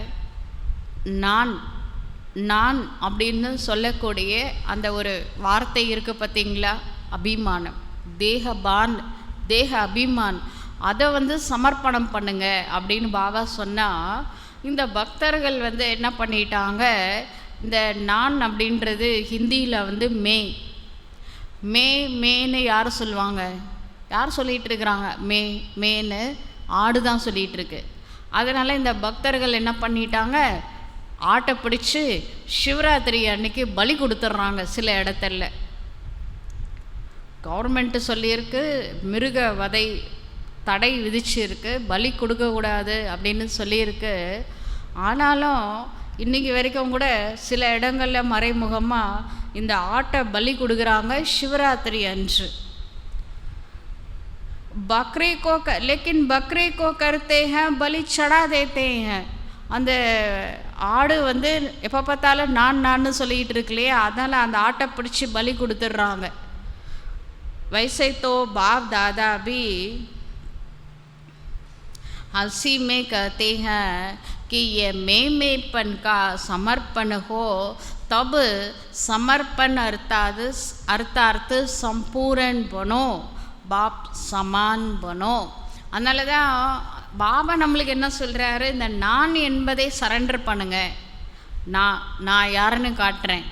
என்னையை பற்றி அப்படி சொல்லிட்டாங்க, இந்த நான் அப்படின்றது எழும்புது இல்லையா, அந்த தேக அபிமானத்தினால வரக்கூடிய நான், அந்த நானை சமர்ப்பண் பண்ணுங்க. அப்போ நீங்கள் சம்பூர்ணம் ஆகிடலாம், பாப் சமான் ஆகிடலான்னு பாபா சொன்னால், இந்த பக்தர்கள் என்ன பண்ணிட்டாங்க, நான் சொல்லக்கூடிய அந்த ஆட்டை பிடிச்சி பலி கொடுத்துட்றாங்க. பாபா இது கேட்குறாரு, ஆடு பலி கொடுங்க, நர பலி கொடுங்கண்ணா கேட்குறாரு. பாபா என்ன சொல்கிறாரு, இந்த நான் அப்படின்னு வரக்கூடிய அபிமானத்தை, தேக உணர்வை பலி கொடுக்க சொல்கிறாரு. அப்போ என்ன ஆகும்னா, அதை சமர்ப்பணம் பண்ணிட்டீங்க, நான் என்பதை சமர்ப்பணம் பண்ணிட்டீங்கன்னா संपूर्ण आइडला, बाप समान आइडला। जैसे ब्रह्मा बाप ने पहला पहला कदम क्या उठाया, இப்போ பிரம்மா பாபாவுடைய ஃபஸ்ட்டு ஸ்டெப்பு என்னது, मैं और मेरापन का समर्पण समोरा माना, किसी भी बात में मैं के बजाय सदा नेचुरल भाषा में, साधारण भाषा में भी बाप शब्द ही सुना, मैं शब्द नहीं। பிரம்மா பாபாவுடைய முதல் சரண்டர் என்னன்னா, நான் அப்படிங்கிறத தான் முதல்ல சரண்டர் பண்ணார். அப்புறம் தான் வந்து சொத்து எழுதி வச்சார், எல்லாத்தையும் தன் மண் தன் ஜன் எல்லாமே சரண்டர் பண்ணார், அது வேறு விஷயம். நான் ஃபஸ்ட்டு அவர் பண்ணக்கூடிய சரண்டர் என்னன்னா, இந்த நான் என்பதை சரண்டர் பண்ணார். பிரம்மா பாபா வந்து தன்னுடைய நேச்சுரல் பாஷையில் கூட சாதாரணமாக கூட நான் அப்படின்ற வார்த்தையை யூஸ் பண்ண மாட்டார், பாபா செஞ்சார். செய்பவரும் செய்ய வைப்பவரும் பாபா தான். இப்போ இந்த உடம்புக்கு குளிக்க வைக்கிறாரு, நான் ஆத்மா என்னுடைய உடலை குளிக்க வைக்கிறேன்னு நினைக்கல, நான் ஆத்மா சிவபாபாவுடைய ரதத்தை குளிக்க வைக்கிறேன், சிவபாபாவுடைய ரதத்துக்கு லோட்டி சடாராகும் அப்படின்னு நினச்சார். எப்படி வந்து லிங்கத்துக்கு அபிஷேகம் பண்ணுற மாதிரி இது சிவபாபாவுடைய ரதம், அதை நான் அபிஷேகம் பண்ணுறேன், சிவபாபாவுடைய ரதத்துக்கு இப்போ உணவளிச்சிட்டு இருக்கிறேன், சிவபாபாவுடைய ரதத்துக்கு நெய்வேத்தியம் பண்ணிகிட்ருக்கேன், அப்படி தான் அவர் நினச்சாரே தவிர எல்லாத்துக்குமே வந்து பாபா பாபான்ற வார்த்தையை தான் யூஸ் பண்ணார். நான் அப்படின்ற வார்த்தையை ஃபஸ்ட்டு சரண்டர் பண்ணார், கடைசி வரைக்கும் அப்படி தான் இருந்தார். பாபா கரா ரஹா ஹை மே கர் ரஹா ஹூ நஹி, பாபா சலா ரஹா ஹை மே கஹதா ஹூ நஹி, பாபா கஹதா ஹை. இப்போ வந்து பாபா தான் வந்து செஞ்சிட்ருக்கிறார், செய்ய வைக்கிறார் சிவபாபா, நான் செஞ்சிட்ருக்கிறேன் அப்படின்னு அவர் சொல்லலை. பாபா வந்து என்னை வழி நடத்திட்டுருக்கிறாரு, நான் வந்து இப்போ பேசிகிட்ருக்கிறேன் அப்படி கூட சொல்லலை. எப்போவுமே என்ன சொல்லுவார், பாபா சொல்கிறாரு, பாபா செய்கிறாரு, எல்லாமே பாபா பாபான்ற வார்த்தையை தான் அவர் முன்னாடி வச்சார். हद के कोई भी व्यक्ति या वैभव से लगाव ये मेरापन है, நான் எனது ரெண்டு சரண்டர் பண்ணார். நான் சரண்டர் அப்படின்றது எப்போவுமே பாபா பேசுகிறாரு, பாபா செய்கிறாரு, பாபா பாபா பாபான்றது வார்த்தை வர்றது, நான் அப்படின்றத சரண்டர் பண்ணிட்டேன். அடுத்து என்னுடையதுன்னு எதெல்லாம் நீங்கள் என்னுடையதுன்னு நினைக்கிறீங்க லௌகீகத்தில், என்னுடைய ரிலேஷனு, என்னுடைய ஃப்ரெண்டு, என்னுடைய பொருள், இதெல்லாம் ஒரு அட்டாச்மெண்ட்டு என்னுடையதுன்னு நினைக்கும் பொழுது. அதுக்கே கோய் பி வியக்தி யா வைபவ் சே லகாவ் ஏ மேராப்பன் ஹை, எல்லைக்குட்பட்ட எந்த ஒரு மனிதன் மீதோ அல்லது பொருள் மீதோ அட்டாச்மெண்ட் இருந்தால் அது மேராப்பன், என்னுடையது.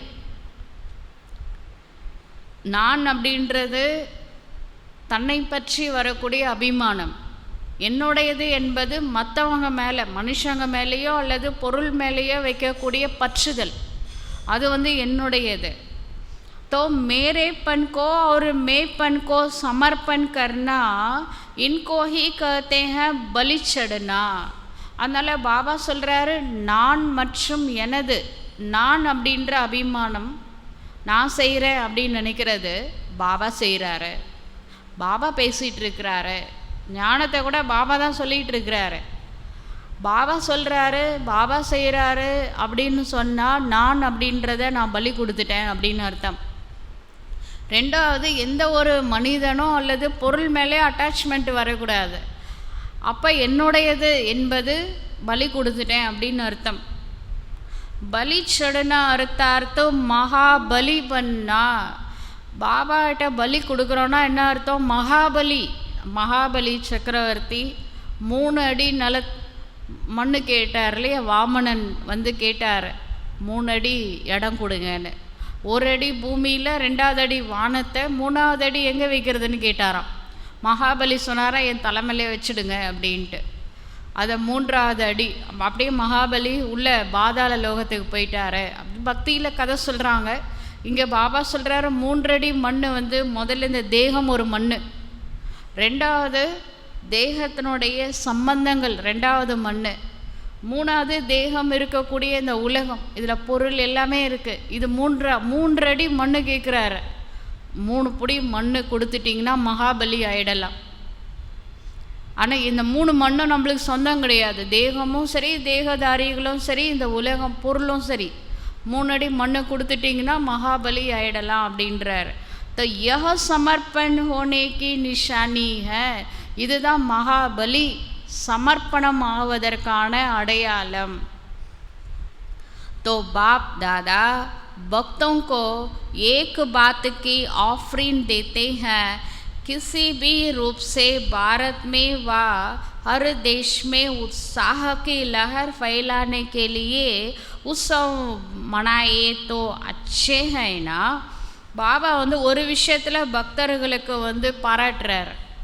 என்ன விஷயம் அப்படின்னா, அட்லீஸ்ட் இந்த ஒரு நாள் நம்மளை நினைக்க வச்சிங்கள, கடவுளே மறந்துட்டீங்க.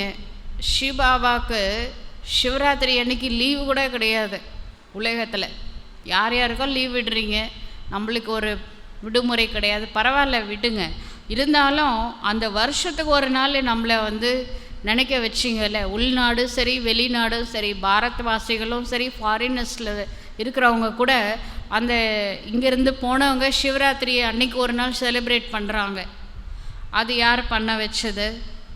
சரி, வருஷத்தில் ஒரு நாளாவது நம்மளை நினைக்க வச்சிங்கல்ல, அதனால் பாராட்டு கொடுக்குறாரு பக்தர்களுக்கு. चाहे 2 दिन के लिए हो या 1 दिन के लिए हो, लेकिन उत्साह की लहर तो फैल जाती है ना, इसलिए उत्सव कहते हैं. சில பேர் 2 நாள் செலிப்ரேட் பண்ணுறாங்க. சிவராத்திரிக்கு அடுத்த நாள் அமாவாசை வரும். அன்றைக்கி வந்து என்ன பண்ணுறாங்க, மசான கொள்ளை அதெல்லாம் பண்ணுறாங்க. பாபா சொல்கிறாரு, சில இடத்துல 2 நாள் செலிப்ரேஷன் நடக்குது, சில இடத்துல ஒரு நாள் செலிப்ரேட் பண்ணுறாங்க. ஏதோ ஒன்று அட்லீஸ்ட் நம்மளை நினைக்கிறாங்களே, நினைக்க வச்சது இந்த பக்தர்கள் தானே, இல்லாட்டி அதை கூட நினைக்க விடாமல் பண்ணிகிட்டு இருப்பீங்க அப்படின்ற அந்த ஒரு நாளாவது நம்மளை நினைக்க வச்சது பக்தர்கள் தான் அப்படின்றார். फिर भी अल्पकाल के लिए विशेष रूप से बाप के तरफ मेजॉरिटी का अटेंशन तो जाता है ना. அந்த சிவராத்திரி அன்னைக்கு நான் தான் உலகத்தில் லீவே விடலைனாலும் எல்லா பக்தர்களும் நம்மளை நினைக்கிறாங்க. மெஜாரிட்டி வந்து பக்தர்கள் வந்து சிவ நினைவில் இருக்கிறாங்க. ஃபுல் டே முழிக்க முடியலன்னா கூட, நைட்லாம் கண்ணு முழிக்கலைனாலும் அட்லீஸ்ட் கொஞ்ச நேரமாவது நினைக்கிறாங்க நம்மளை. तो इस विशेष दिन पर क्या विशेष करेंगे. இப்போ பாபா கேட்குறாரு, இன்றைய நாள் விசேஷமான நாள், சிவராத்திரி, சிவ ஜெயந்தி, இன்றைக்கி என்ன விசேஷமாக பண்ண போகிறீங்க, என்ன பண்ண போகிறீங்கன்னு கேட்குறார். जैसे भक्त में कोई सदा काल के लिए व्रत लेता है और कोई में हिम्मत नहीं होती है तो 1 मास के लिए, 1 दिन के लिए या थोड़े समय के लिए लेते हैं. இப்போ பக்தி மார்க்கத்தில் சில பேர் சதா காலத்திற்கு இதை விட்டுறேன். இப்போ காசிக்கு போனால் ஒரு பொருளை விட்டுட்டு வருவாங்களாம்.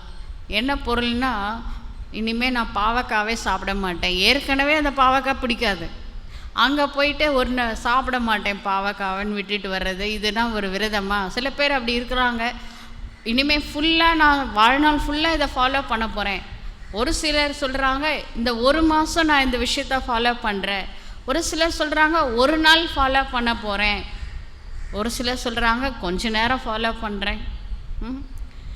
फिर ये व्रत छोड़ देते हैं. அவங்கவுங்களோட கெப்பாசிட்டி அனுசாரம் ஏதோ ஒரு விரதம் இருக்கிறாங்க, அப்புறமா அந்த விரதத்தை விட்டுரும் செய்கிறாங்க. आप तो ऐसा नहीं करते हो ना. இப்போ பாபா உங்களை கேட்குறாரு, நீங்கள் எடுத்த விரதத்தை எவ்வளோ நாளைக்கு ஃபாலோ பண்ண போகிறீங்க? இப்போ ஒரு விரதம் எடுக்க சொன்னார், தாரணைக்காக ஒரு விரதம். நான் வந்து என்னுடைய மனசில் வீணான எண்ணங்களோ நெகட்டிவ் தாட்ஸ் நான் கொண்டு வர மாட்டேன். இதை வந்து இன்றைய நாள் மட்டுமா, இல்லை 1 மாதத்துக்கா, இல்லை 1 வருஷத்துக்கா, இல்லை வாழ்நாள் ஃபுல்லாவா? நீங்கள் எப்படி விரதம் எடுக்கிறீங்கன்னு கேட்குறாரு. मधुबन में तो धरनी पर पाव नहीं है और फिर जब विदेश में जाएंगे तो धरनी पर आएंगे या ऊपर ही रहेंगे. இங்கே இருக்கிற வரைக்கும் சொல்கிறாங்க, பாபா சதா காலம் நான் விரதம் இருக்கிறேன். ஏன்னா மதுபனில் உட்காந்துட்டு இருக்கிறீங்க, உங்கள் காலே இப்போ பூமியில் இல்லை, பறந்துட்டு இருக்கிறீங்க. அதனால் நல்லா தான் சொல்கிறீங்க, வாக்குலாம் நல்லா தான் கொடுக்குறீங்க கடவுளுக்கு. அதுக்கப்புறம் உங்கள் ஊருக்கு போனதுக்கப்புறம் என்ன ஆகுது? பூமிக்கு வந்துடுறீங்களா? விரதம் என்னாச்சு? सदा ऊपर से नीचे आकर कर्म करेंगे या नीचे रहकर कर्म करेंगे. இப்போ ஒவ்வொரு நாளும் நான் மேலேருந்து அவதரிச்ச ஆத்மா அப்படின்னு நினச்சிட்டு பூமியில் வந்து காரியங்களை செய்வீங்களா, இல்லை கீழே இருந்துக்கிட்டே காரியங்களை செஞ்சிட்டு இருப்பீங்களா? ஊப்பர் रहना அர்த்தார்த்து ஊப்பர் கி ஸ்திதி மே रहना. மேலேயே இருந்து காரியம் செய்கிறதுனா நீங்கள் பறந்துக்கிட்டே வேலை செய்ய முடியும்? பூமியில் வந்தால் தானே வேலை செய்ய முடியும், உடலில் வந்தால் தானே வேலை செய்ய முடியும். அதனுடைய அர்த்தம் உங்களோட ஸ்திதி வந்து ஹையஸ்ட்டாக வச்சுக்கணும் அப்படின்னு பாபா விரும்புகிறாரு. நீங்கள் சாதாரண செயலை செஞ்சால் கூட, எப்படி பிரம்மா பாபா வந்து சாணி உருட்டினார். அந்த காலத்தில் வந்து இந்த கீசர்லாம் கிடையாது. அதுக்கு வந்து இந்த சாணிலாம் உருண்டை பண்ணி அதை காய வச்சு அதை தான் பாய்லரில் போட்டு தண்ணி கொதிக்க வைப்பாங்க. அந்த பாண்டவ பவனில் கீசர்லாம் கிடையாது. அப்போ பாபா அந்த வேலையை பண்ணிகிட்டு இருந்தார். அவரை பார்க்குறதுக்காக ஒரு விஐபி வந்தார். அவர் திருஷ்டி கொடுத்த உடனே அவர் பரந்தாமத்துக்குள்ளே போயிட்டார். கையில் இருக்கிறது சாணி, ஆனால் மனசில் யாருக்காங்க? ஸ்திதி எப்படி இருந்தது? பாபா சொல்கிறாரு, நீங்கள் சாதாரண வேலை செய்யுங்க. இந்த சேவை கொடுத்துட்டாங்க எனக்கு, நான் யார் தெரியுமா, இந்த சேவை பண்ண வைக்கிறாங்க, அப்படி கிடையாது. எந்த சேவை கொடுத்தாலும் சரி, ஆனால் ஸ்திதி ஹையஸ்ட்டாக இருக்கணும் அப்படின்னு பாபா சொல்கிறார். ஊப்பர் கொய் சத்து பர் நெய் லட்கனாக. ஸ்திதி ஹையஸ்ட்னா இந்த மேலே கூரை இருக்கு இல்லையா, டெரஸ், இது என்ன சொல்லுவாங்க, இது தலைமா கூரை அப்படின்னு சொல்லுவாங்க. அங்கேருந்து தொங்கிட்டுருங்க. நான் சொன்னேன், நீங்கள் பூமியிலே நடங்க, ஆனால் உங்கள் ஸ்திதி வந்து ஹையஸ்ட்டாக இருக்கணும் அப்படின்றார். வௌவால் தொங்குற மாதிரி, வௌவால் வந்து மேலே கூரையில் தொங்கிட்டு இருக்கும். கோவிலெல்லாம் பார்த்துருப்பீங்க, தலைக்கீழாக தொங்கிட்டு இருக்கோம். அந்த மாதிரி உங்களை தொங்க சொல்லலை, நீங்கள் பூமியிலே நடங்க, ஆனால் ஸ்திதி வந்து மேலே இருக்கணும் அப்படின்றார். ऊंची स्थिति में स्थित हो कोई भी साधारण कर्म करना अर्थार्थ नीचे आना, लेकिन साधारण कर्म करते भी स्थिति ऊपर अर्थार्थ ऊंची हो. பாபா என்ன சொல்ல வராரு, நீங்கள் சாதாரண செயலை பண்ணுங்க, அது ஒன்றும் பிரச்சனை இல்லை, ஆனால் உங்கள் ஸ்திதி வந்து ஹையஸ்ட்டாக இருக்கணும். ஸ்திதி வந்து நீங்கள் மேலே வச்சுக்கோங்க. உங்களுடைய ஸ்மிருதியோட ஆதாரத்தில் தான் ஸ்திதி அமையும். உங்களை பற்றி நீங்கள் பாசிட்டிவாக நினைங்க, மற்றவங்கள பற்றி பாசிட்டிவாக நினைங்க. எலிவேட்டட் தாட்ஸ், சிரேஷ்டமான எண்ணங்களை உங்களை பற்றியும் மற்றவங்கள பற்றியும் நினைங்க. ஸ்மிருதியோட ஆதாரத்தில் ஸ்திதி வந்து மேலே பறக்கும். இந்த விரதம் தான் இருக்க சொல்கிறாரு. எப்போவுமே உங்களை நல்லதாக, உங்களை பற்றி நீங்களே பாசிட்டிவாக நினைக்கலைன்னா யார் தான் நினைக்க போகிறாங்க சொல்லுங்க பார்க்கலாம். அதனால் நீங்கள் உங்களை பற்றி உயர்வாக நினைங்க. அப்போ ஸ்மிருதியோட ஆதாரத்தில் ஸ்திதி உயர்வாக மேலே போயிடும். மற்றபடி அவர் வந்து மேலே போய் தொங்கிட்டுருங்க வௌவால் மாதிரின்னுலாம் சொல்லலை. நீங்கள் பூமியிலே நடங்க, ஆனால் ஸ்திதி வந்து ஹையஸ்ட்டாக இருக்கணும். அந்த ஹையஸ்ட் ஸ்திதியோட ஆதாரத்தில் நீங்கள் உயர்வானவர்களாக ஆயிடுவீங்க அப்படின்னு பாபா சொல்கிறார். ஜெய்சே பாப் பி சாதாரண தன்னு லேத்தா ஹைனா. இப்போ சிவ பாபா சாதாரண உடம்புல வராரு. இப்போ நம்ம பிரம்மா பாபாவை நேரில் பார்க்கல, ஒருவேளை போன பிறவியில் பார்த்தோமா என்ன ஞாபகம் இல்லை. ஆனால் இந்த பிறவியில் குல்சார் தாதியை பார்த்துருக்கோம்ல, அவங்க உடம்புல அவ்வியக்த பாப் தாதா வர்றதை பார்த்துருக்குறோம். அப்போ அவங்க ஃபேஸ் எப்படி இருக்குது, எப்படி இருக்குது நீங்களே சொல்லுங்கள். சாதாரண ஒயிட் புடவை தான் கட்டியிருக்காங்க, ஆனால் ஃபேஸில் எந்த மேக்கப்பும் கிடையாது. ஆனால் ஒரு எவ்வளோ ஒரு தெய்வீகமான ஒரு ஜொலிப்பு, ஒரு தேஜஸ்ஸு. பாபா வரும்பொழுது அந்த ரதம் எப்படி மாறுது. சாதாரண உடல் தான், ஆனால் பாபா வந்த உடனே அந்த முகத்தில் இவ்வளோ ஒரு ஜொலிப்பு வருது. அந்த மாதிரி அதுக்கு காரணம் என்னன்னா, அந்த உடம்புல இருக்கிறவர் அவர் என்ன நினைக்கிறாரு தன்னை பற்றி ஹையஸ்ட்டு. அதனால் நீங்கள் ஃபிசிக்கல் வேஷம் சாதாரணமாக இருக்கட்டும், ஆனால் உங்களோட ஸ்திதி ஹையஸ்ட்டாக இருக்கட்டும் அப்படின்னு பாபா சொல்கிறார். ஆனால் ஸ்திதிக்கு ஆதாரம் ஸ்மிருதி. அது ஞாபகம் வச்சுக்கோங்க. உங்களை பற்றி நீங்கள் ஹையஸ்டாக நினச்சா மட்டும்தான் நீங்கள் ஹையஸ்டான ஸ்திதியில் இருக்க முடியும். சரிங்களா? உங்களை பற்றி நீங்கள் உயர்வாக நினைக்கிறது பாடி கான்ஷியஸ் கிடையாது, அது நீங்கள் அபிமானம் கிடையாது. சரிங்களா? அதுக்கு பேர் ஸ்வமான், சுயமரியாதையில் இருங்க அப்படின்னு பாபா சொல்கிறார்.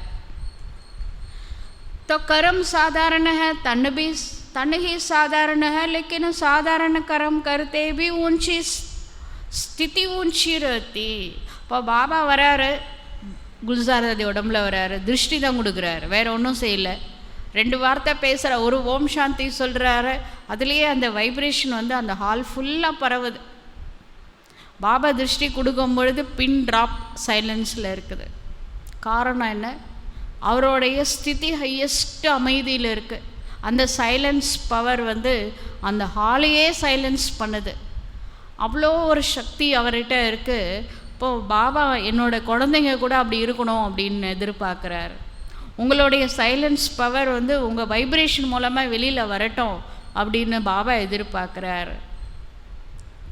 அப்போ வைப்ரேஷன் மூலமாக வெளியில் வரணுன்னா உங்கள் ஸ்திதி ஹையஸ்ட்டாக இருக்கணும். ஸ்திதி ஹையஸ்ட்டாக இருக்கணும்னா உங்களுடைய ஸ்மிருதி ஹையஸ்ட்டாக இருக்கணும். சரிங்களா? ஐசே ஆப்கி பி ஸ்திதி சதா ஊஞ்சி ஹோ. எப்படி சிவபாபாவுடைய ஸ்திதி ஹையஸ்ட்டாக இருக்கிறதுனால அந்த வைப்ரேஷன் ஹையஸ்ட்டாக இருக்கோ, அதே போல் என் குழந்தையோட ஸ்திதி கூட ஹையஸ்ட்டாக இருக்கணும். இது பாபா எதிர்பார்க்கலாமா, எதிர்பார்க்கக்கூடாதா? எதிர்பார்க்கலாம் தானே. जैसे इस दिन को अवतरण का दिन कहते हो ना, तो रोज अमृत वेले ऐसा ही सोचो कि निंद्रा से नहीं, शांति धाम से कर्म करने के लिए अवतरित हुई है.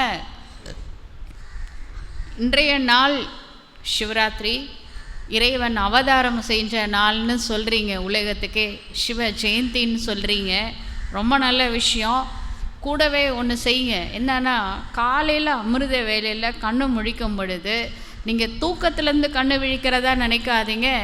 சாந்தி தாமத்தில், அதாவது நம்ம வீட்டில் இருந்து நான் இப்போ அவதரிச்சு இருக்கிறேன் அப்படின்னு நினைங்க.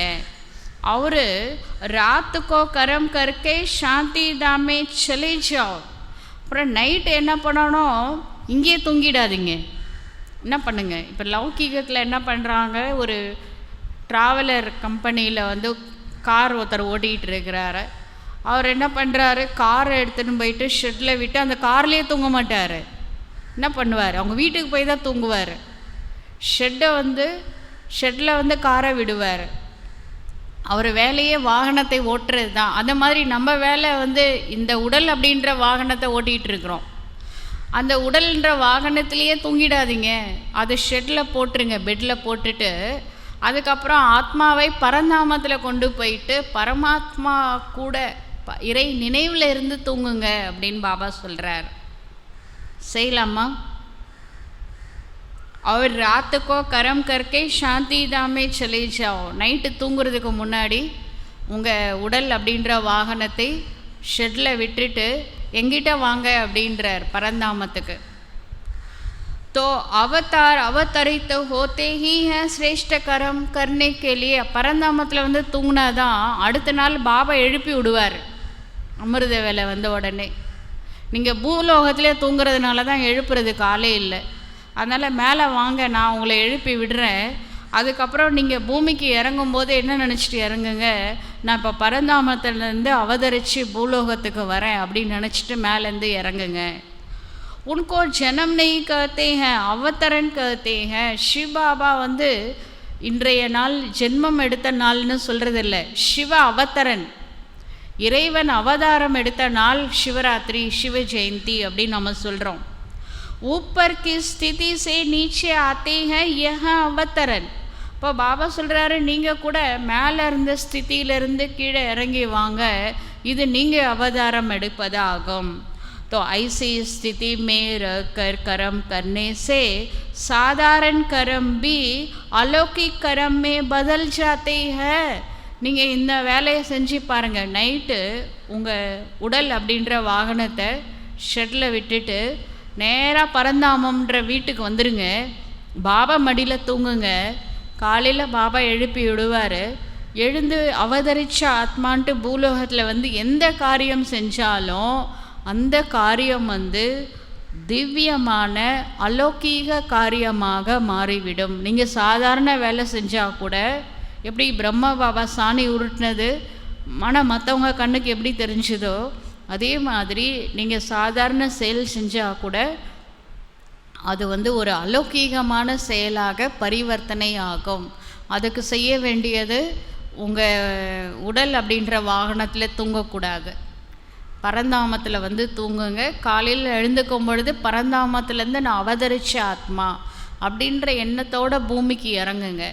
அப்போ பாருங்கள், இந்த ஒரு வேலை செஞ்சு பாருங்கள், உங்களுடைய காரியங்கள் எல்லாமே திவ்ய அலௌகீக காரியமாக மாறிவிடும். जैसे दूसरे लोग भी भोजन खाते और आप कहते हो ब्रह्मा भोजन खाते हैं. இப்போ டெய்லி எல்லாரும் தான் சாப்பிட்றாங்க அவங்கவுங்க வீட்டில். நீங்கள் என்ன சொல்கிறீங்க? இன்றைக்கி பிரம்மா போஜன் அப்படின்றீங்க. இதே தான் அவங்களும் சாப்பிட்றாங்க. அவங்க சாதாரண போஜன்னு சொல்கிறாங்க, நீங்கள் என்ன சொல்கிறீங்க? பிரம்மா போஜன் அப்படின்னு சொல்கிறீங்க. இன்றைக்கி பாபா வீட்டில் பிரம்மா போஜன் இருக்குது அப்படின்னு சொல்கிறீங்க. ஃபரக் ஹோ கயானா? சாதாரண போஜனத்துக்கும் பிரம்மா போஜனத்துக்கும் வித்தியாசம் இருக்கா இல்லையா?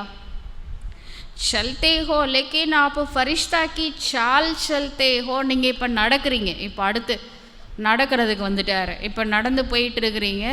சாதாரணமாக நடக்கக்கூடாது. நான் வந்து ஒரு ஃபரிஷ்தா, நான் வந்து ஃபரிஷ்தா உடலில் ஒளி உடலில் நடந்து கொண்டிருக்கின்றேன். ஃபுல் டே அந்த எண்ணத்தோடு நடங்க. டபுள் லைட்டு ஸ்திதி மே செல்தே. நான் வந்து டபுள் லைட்டு ஸ்திதியில் இருக்கிறேன். ஒன்று வந்து ஆத்மா வந்து ஒளி பிரகாசமாக இருக்குது. ரெண்டாவது அதனால் இந்த ஒளி உடலில் இருக்கேன். ரெண்டாவது மனசு லைட்டாக இருக்குது, அதனால் இந்த உடலும் லைட்டாக இருக்குது. நான் லேசான உடலில் ஃபரிஷ்தா உடலில் நடந்துட்டுருக்கேன். இது ஃபுல் டே ப்ராக்டிஸ் பண்ண சொல்கிறார். பிரம்மா போஜனம் சாப்பிட்றேன், முதல்ல மேலேருந்து அவதரித்து பூமிக்கு வந்திருக்கிறேன், பிரம்மா போஜனம் உட்கொள்கின்றேன், ஃபரிஷ்தா உடலில் நடந்துட்டுருக்கிறேன், டபுள் லைட்டு ஃபரிஷ்தா நான். तो अलौकिक चाल अलौकिक कर्म हो गया. இப்போ உங்களுடைய நடத்தை உங்களுடைய செயல் எல்லாத்துலேயுமே ஒரு அலௌகிக தன்மை வெளிப்படும். तो सिर्फ आज का दिन अवतरण का दिन नहीं लेकिन संगम युग ही अवतरण दिवस है. அதனால் இன்றைய ஒரு நாள் மட்டும் பாபா சொன்ன மாதிரி நடந்துட்டா பத்தாது. இந்த ஒரு நாள் அவதரன் நாள் இல்லை, உங்களுக்கு சங்கம யுகமே அவதரித்த நாளாக நினச்சிக்கோங்க. आज के दिन आप लोग बाप दादा को मुबारक देते हो लेकिन बाप दादा कहते हैं पहले आप. இப்போ இன்றைய நாள் நீங்கள் பாபாவுக்கு வாழ்த்துக்கள் சொல்கிறீங்க. பாபாவுக்கு என்ன சொல்கிறீங்க? சிவராத்திரி அன்னைக்கு என்ன சொல்கிறீங்க? Happy birthday சொல்கிறீங்கள. பாபா சொல்கிறாரு பஹலே ஆப். உங்களுக்கும் ஹாப்பி பர்த்டேன்னு பாபா சொல்கிறாரு. अगर बच्चे नहीं होते तो बाप कौन कहता? பாபா சொல்கிறாரு. லௌகீகத்தில் சொல்கிறாங்க, ஒரு 6 வயசு குழந்தை, அந்த குழந்தை வந்து உங்கள் அப்பாவோட வயசு என்னன்னு கேட்டாங்களாம் டீச்சர். அந்த 6 வயசு குழந்தை சொல்லிச்சா எங்கள் அப்பாவோட வயசு 6 அப்படின்னு. அவங்க அசந்து போயிட்டாங்களாம். 6 வயசு குழந்தையோட அப்பாவுக்கு வயசு 6 அப்படின்னா அந்த குழந்தை சொல்லிச்சான், நான் பிறந்ததுக்கப்புறம் தான் அவர் அப்பான்னு கூப்பிட்றேன், அதனால் அப்பாவோட வயசு 6ன்னு சொல்லிச்சான். அது மாதிரி ஸ்ரீபாபா சொல்கிறாரு, நான் பூமிக்கு வந்தாலும் எனக்கு நீங்கள் குழந்தையாக கிடைக்கலன்னா நான் வந்து என்ன பிரயோஜனம்? இப்போ குழந்தைங்க இருக்கிறதுனால தான் பாபாவுக்கே பெருமை இருக்குது. அதான் பாபா சொல்கிறார், அகர் பச்சே நெய் ஹோத்தே தோ பாப் கோன் கத்தா. எனக்கு மட்டும் குழந்தைங்க இல்லைன்னா என்னை பாபான்னு யாரை கூப்பிடுவாங்க? बच्चे ही बाप को बाप कहते हैं, इसलिए पहले बच्चों को मुबारक. குழந்தைங்க தான் அப்பாவை அப்பான்னு கூப்பிடும். அதனால் பாபா முதல்ல குழந்தைகளுக்கு வாழ்த்துக்கள் சொல்கிறாரு. आप सब बर्थडे का गीत गाते हो ना, हैप्पी बर्थडे टू यू.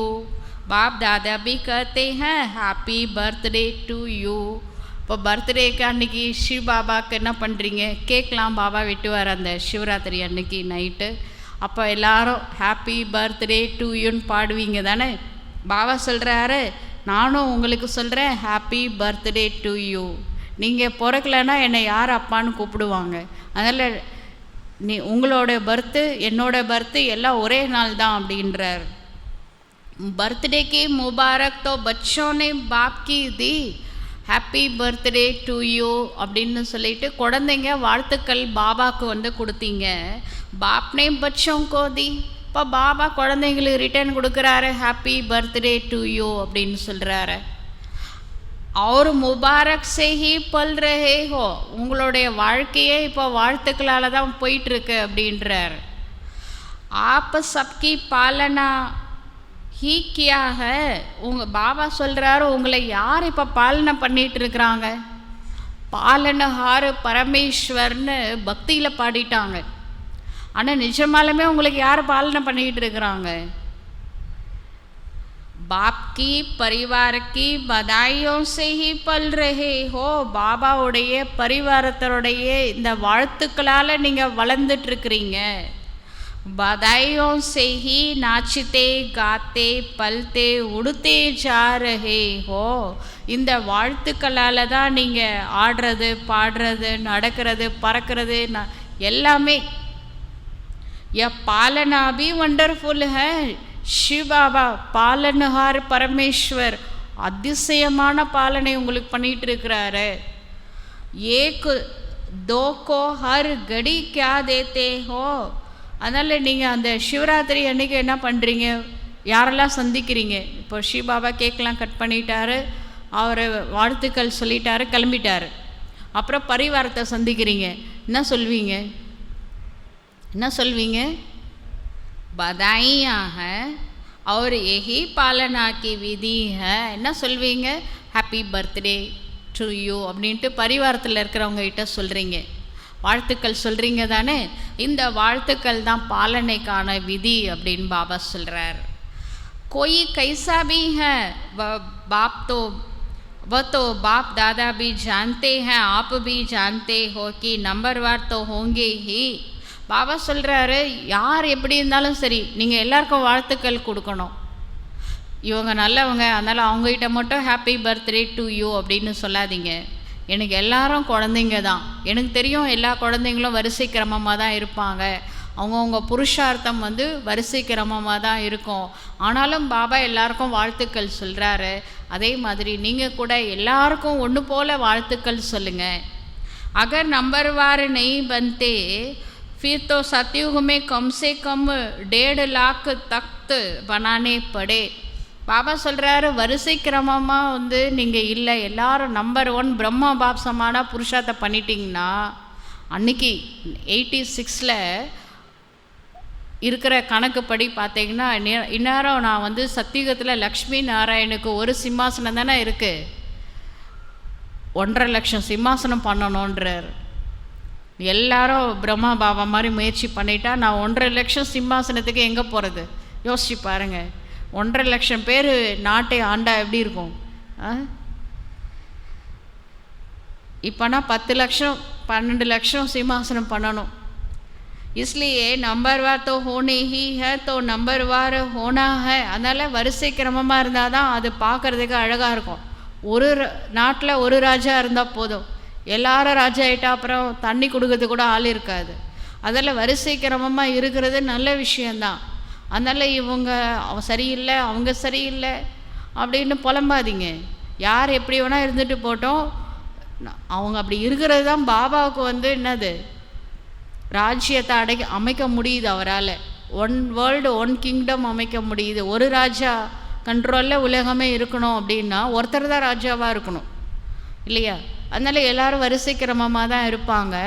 அதனால் அதை பற்றி நீங்கள் ஏன் கவலைப்படுறீங்க? நானே கவலைப்படலை. அதனால் எல்லாருக்கும் ஒன்று போல் வாழ்த்துக்கள் சொல்லுங்கள், எல்லாரை பற்றியும் பாசிட்டிவாக நினைங்க, சுப பாவனை வைங்க அப்படின்றார். लेकिन कभी कोई को अगर आप समझते हैं कि ये रॉन्ग है, ये अच्छा काम नहीं कर रहा है, तो रॉन्ग को राइट करने की विधि या यथार्थ कर्म नहीं करने वाले को यथार्थ कर्म सिखाने के विधि இப்போ வந்து பாபா ஒரு எக்ஸாம்பிள் சொல்கிறாரு. இப்போ ஒரு எக்ஸ் பிகேனா போன பிகேயில் இருக்கிற பிகே அவர் வந்து ஒரு தவறான காரியத்தை செய்கிறாரு. உங்களுக்கு அது பிடிக்கல, உங்களுக்கு நல்லா தெரியும் அவங்க செய்கிறது தவறு தான் அப்படின்னு சொல்லிட்டு. இப்போ நீங்கள் போயிட்டு அந்த தவறை சரி பண்ணணும்னா அதுக்கு என்ன விதி இருக்குது? பாபா உங்களுக்கு என்ன சொல்லி கொடுத்துருக்கிறாரு? यथार्थ कर्म नहीं करने वाले को यथार्थ कर्म सिखाने की विधि. சரியான செயலை செய்யலைன்னா அவங்கள சரியான செயலை செய்ய வைப்பதற்கான விதி என்ன? कभी भी उसको सीधा नहीं कहो कि तुम तो रॉन्ग हो. ஒரு பொழுதும் அவங்கள போய் டைரெக்டாக போய் நீ செய்கிறது தப்பு அப்படின்னு டைரெக்டாக சொல்லாதீங்க.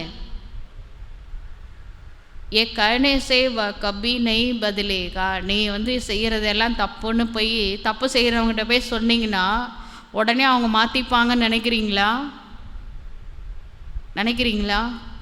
அவங்க ஒரு பொழுதும் மாற மாட்டாங்க. நீ என்ன சொல்கிறது, நான் என்ன கேட்குறது, நான் அப்படி தான் செய்வேன், இப்படி தான் வந்து புத்தி. இதான் மனிதர்கள். இன்னும் யாரும் தேவதை ஆகலை. அதனால் அவங்க தவறு செய்கிறாங்கன்றதுனாலேயே புரிஞ்சிக்கலாம் அவங்க மனித நிலையிலேருந்து கூட கீழே இறங்கியிருக்காங்க. அப்படி இருக்கிறவங்கள போயிட்டு நீங்கள் செஞ்சது தப்புன்னு சொல்லி பாருங்கள், ஏற்றுப்பாங்களா?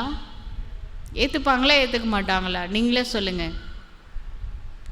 जैसे आग बुझाने के लिए आग नहीं जलाई जाती है, उसको ठंडा पानी डाला जाता है. ஒரு நெருப்பு எரிஞ்சிட்டு இருக்கு, அந்த நெருப்பை அணைப்பதற்கான விதி என்னது?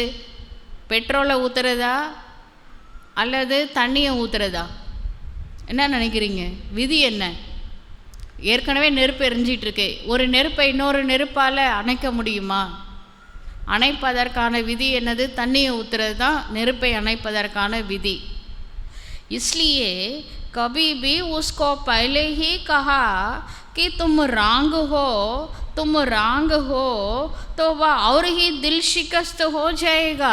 ஏற்கனவே அவங்களுக்கே உள் மனசுன்னு ஒன்று இருக்கும். எல்லாருக்குமே மனசாட்சின்னு ஒன்று இருக்குங்க. இன்னும் யாரும் மனசாட்சியை கொன்னும் இல்லை, இருக்குது எல்லாருக்குமே. இப்போ தவறு செய்கிறவங்களுக்கு கண்டிப்பாக தெரியும் நாம் செய்கிறது தப்பு தான் அப்படின்ட்டு. அவங்கள போயிட்டு நீங்கள் செஞ்சது தப்புன்னு எல்லாரும் போய் சொல்லும்போது என்ன ஆகுதுன்னா எரியிற நெருப்பில் எண்ணெயை ஊற்றுற மாதிரி, பெட்ரோலை ஊற்றுற மாதிரி ஆகுது.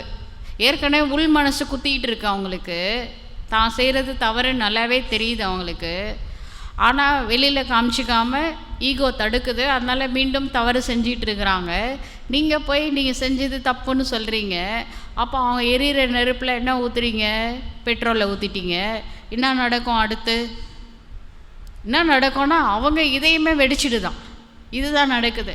தில் ஷிகஸ்த் ஹோ ஜாத்தே ஹை. மனசு உடையுதான்.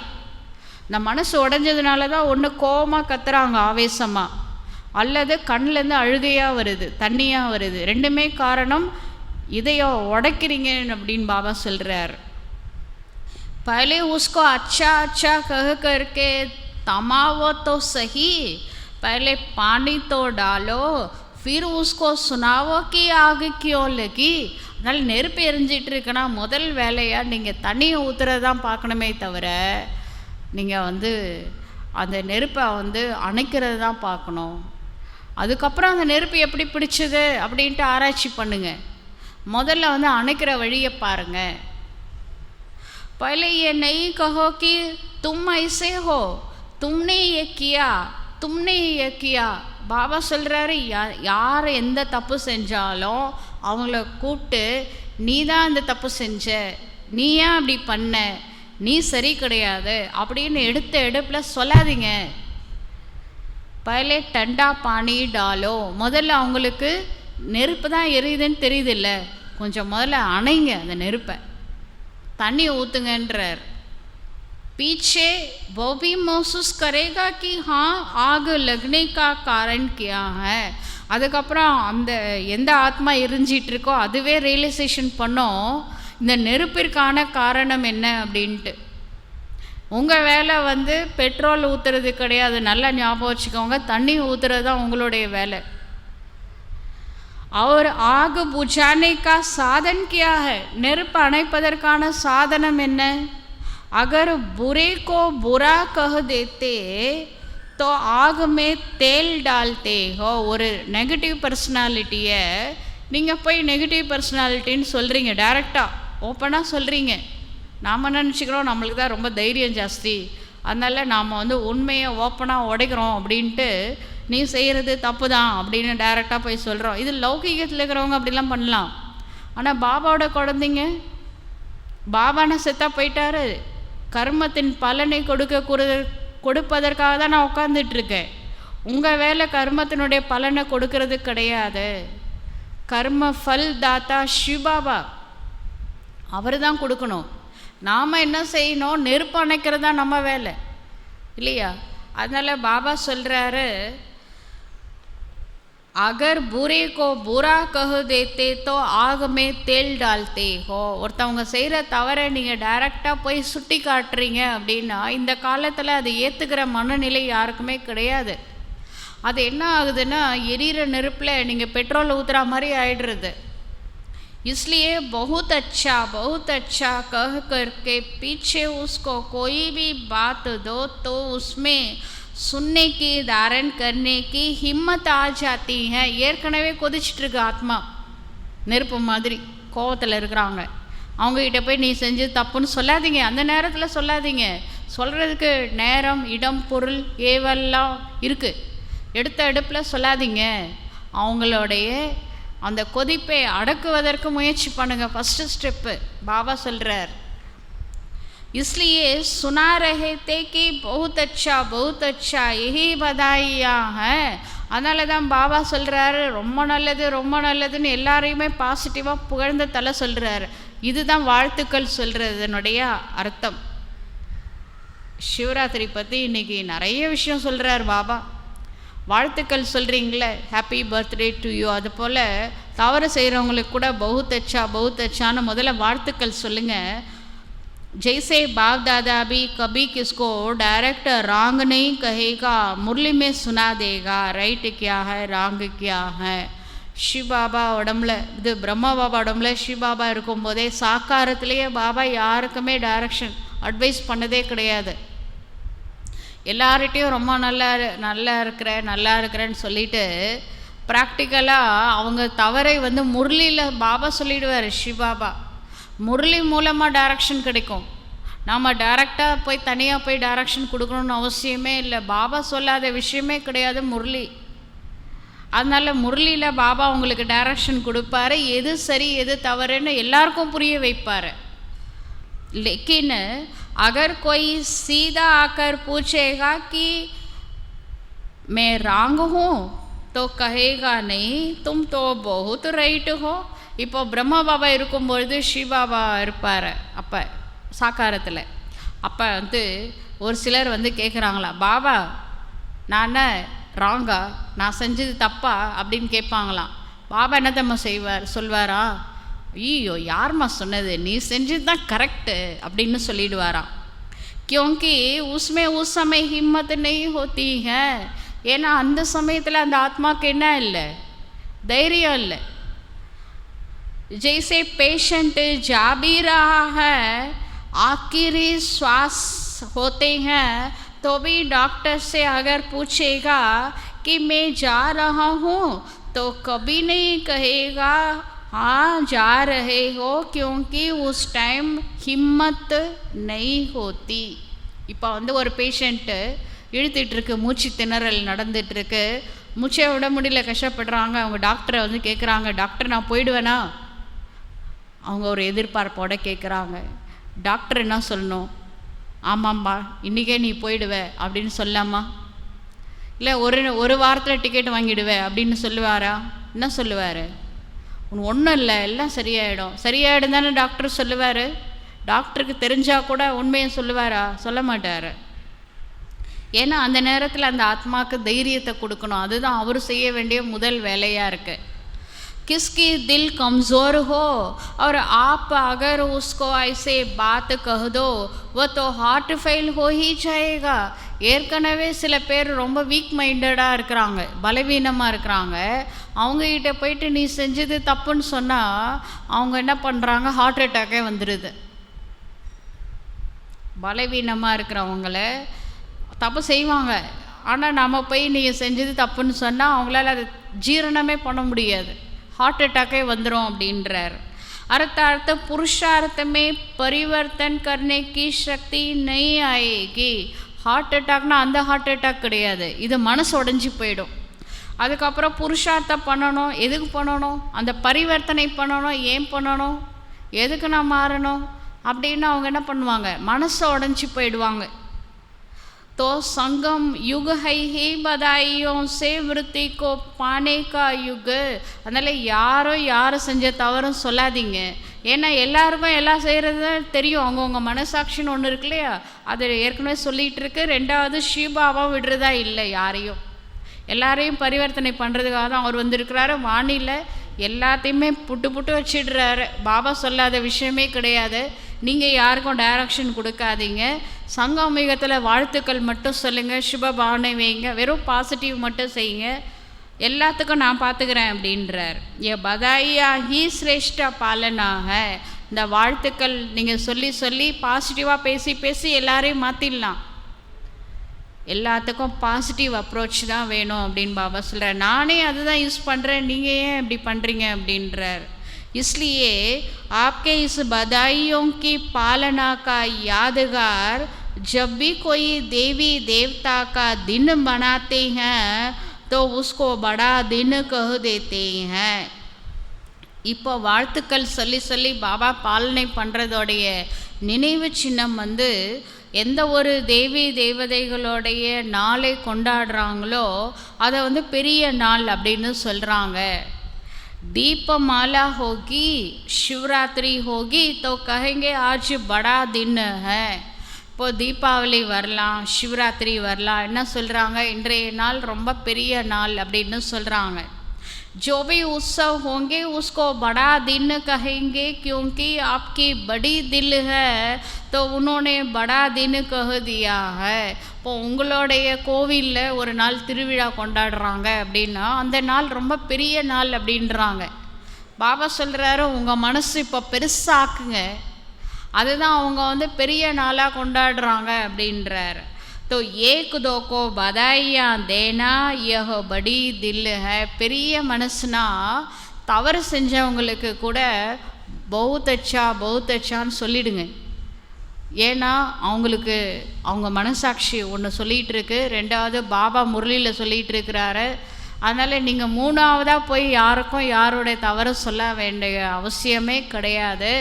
அதனால் உங்கள் மனசை பெருசு பண்ணிட்டு வாழ்த்துக்களை மட்டும் சொல்லிடுங்க. समझा? ऐसा नहीं कि रांग को रांग समझाएंगे नहीं, लेकिन थोड़ा धैर्य रखो. इशारा तो देना पड़ेगा लेकिन टाइम तो देखा ना. பாபா சொல்கிறாரு, அப்போ என்ன பாபா, தவறு செஞ்சவங்கள நம்ம வந்து சுட்டி காட்டவே கூடாதா? அவங்க பாட்டுன்னு தப்பு செஞ்சுக்கிட்டே இருப்பாங்க, நம்ம பாட்டுன்னு அமைதியாகவே இருக்கணுமா அப்படின்னு கேட்காதீங்க. அவங்க மனசாட்சி ஏற்கனவே சுட்டி காட்டிகிட்டு இருக்கு. நானும் முரளியில் விடுறதில்லை யாரையுமே, எல்லா விஷயத்தையும் நான் ஓப்பனாக பேசிகிட்டு இருக்கிறேன். அதையும் மீறி நீங்கள் சொல்லணும்னு நினச்சா சொல்லுங்கள், ஆனால் டைம் பார்த்து சொல்லுங்கள். ஏற்கனவே அவங்க டென்ஷனாக இருக்கிறாங்க, கோவத்தில் இருக்கிறாங்க, மனசு உடஞ்சிருக்காங்க, அந்த நேரத்தில் நீங்கள் வாயே திறக்காதீங்க. காலம் பார்த்து நீங்கள் சொல்லலாம். சொல்ல வேணாம்னு நான் சொல்லலை, ஆனால் டைம் பார்த்து சொல்லுங்கள். वो मर रहा है और उसको कहो मर जाओ. ஏற்கனவே செத்துட்ருக்குறாங்க உள்ளுக்குள்ளே தான் செய்கிற தவறுனால. அவங்கள போயிட்டு செத்துருங்கன்னா என்ன பண்ணுவாங்க? அதுக்கு நீங்கள் காரணம்னு சொல்லிவிடுவாங்க நாளைக்கு பார்க்குறவங்க. அதனால் இது நம்மளுக்கு தேவையா? இருக்கிற பிரச்சனை இல்லாமல் இது எக்ஸ்ட்ரா ஃபிட்டிங் எதுக்கு? நான் பார்த்துக்கிறேன்றாரு. நீங்கள் வந்து வாழ்த்துக்கள் மட்டும் சொல்லுங்கள், சிவபாவனை வைங்க. ஏற்கனவே மனசாட்சி யாரையும் விடுறது கிடையாது, ஞாபகம் வச்சுக்கோங்க. ரெண்டாவது இறைவன், அவரும் முரளியில் விடுறதே கிடையாது. மூணாவது நீங்கள் யாரும் எதுவும் சொல்லிடாதீங்க. ஒருவேளை சொல்லியே தீரணுன்னா டைம் பார்த்து அன்பாக சொல்லுங்கள்.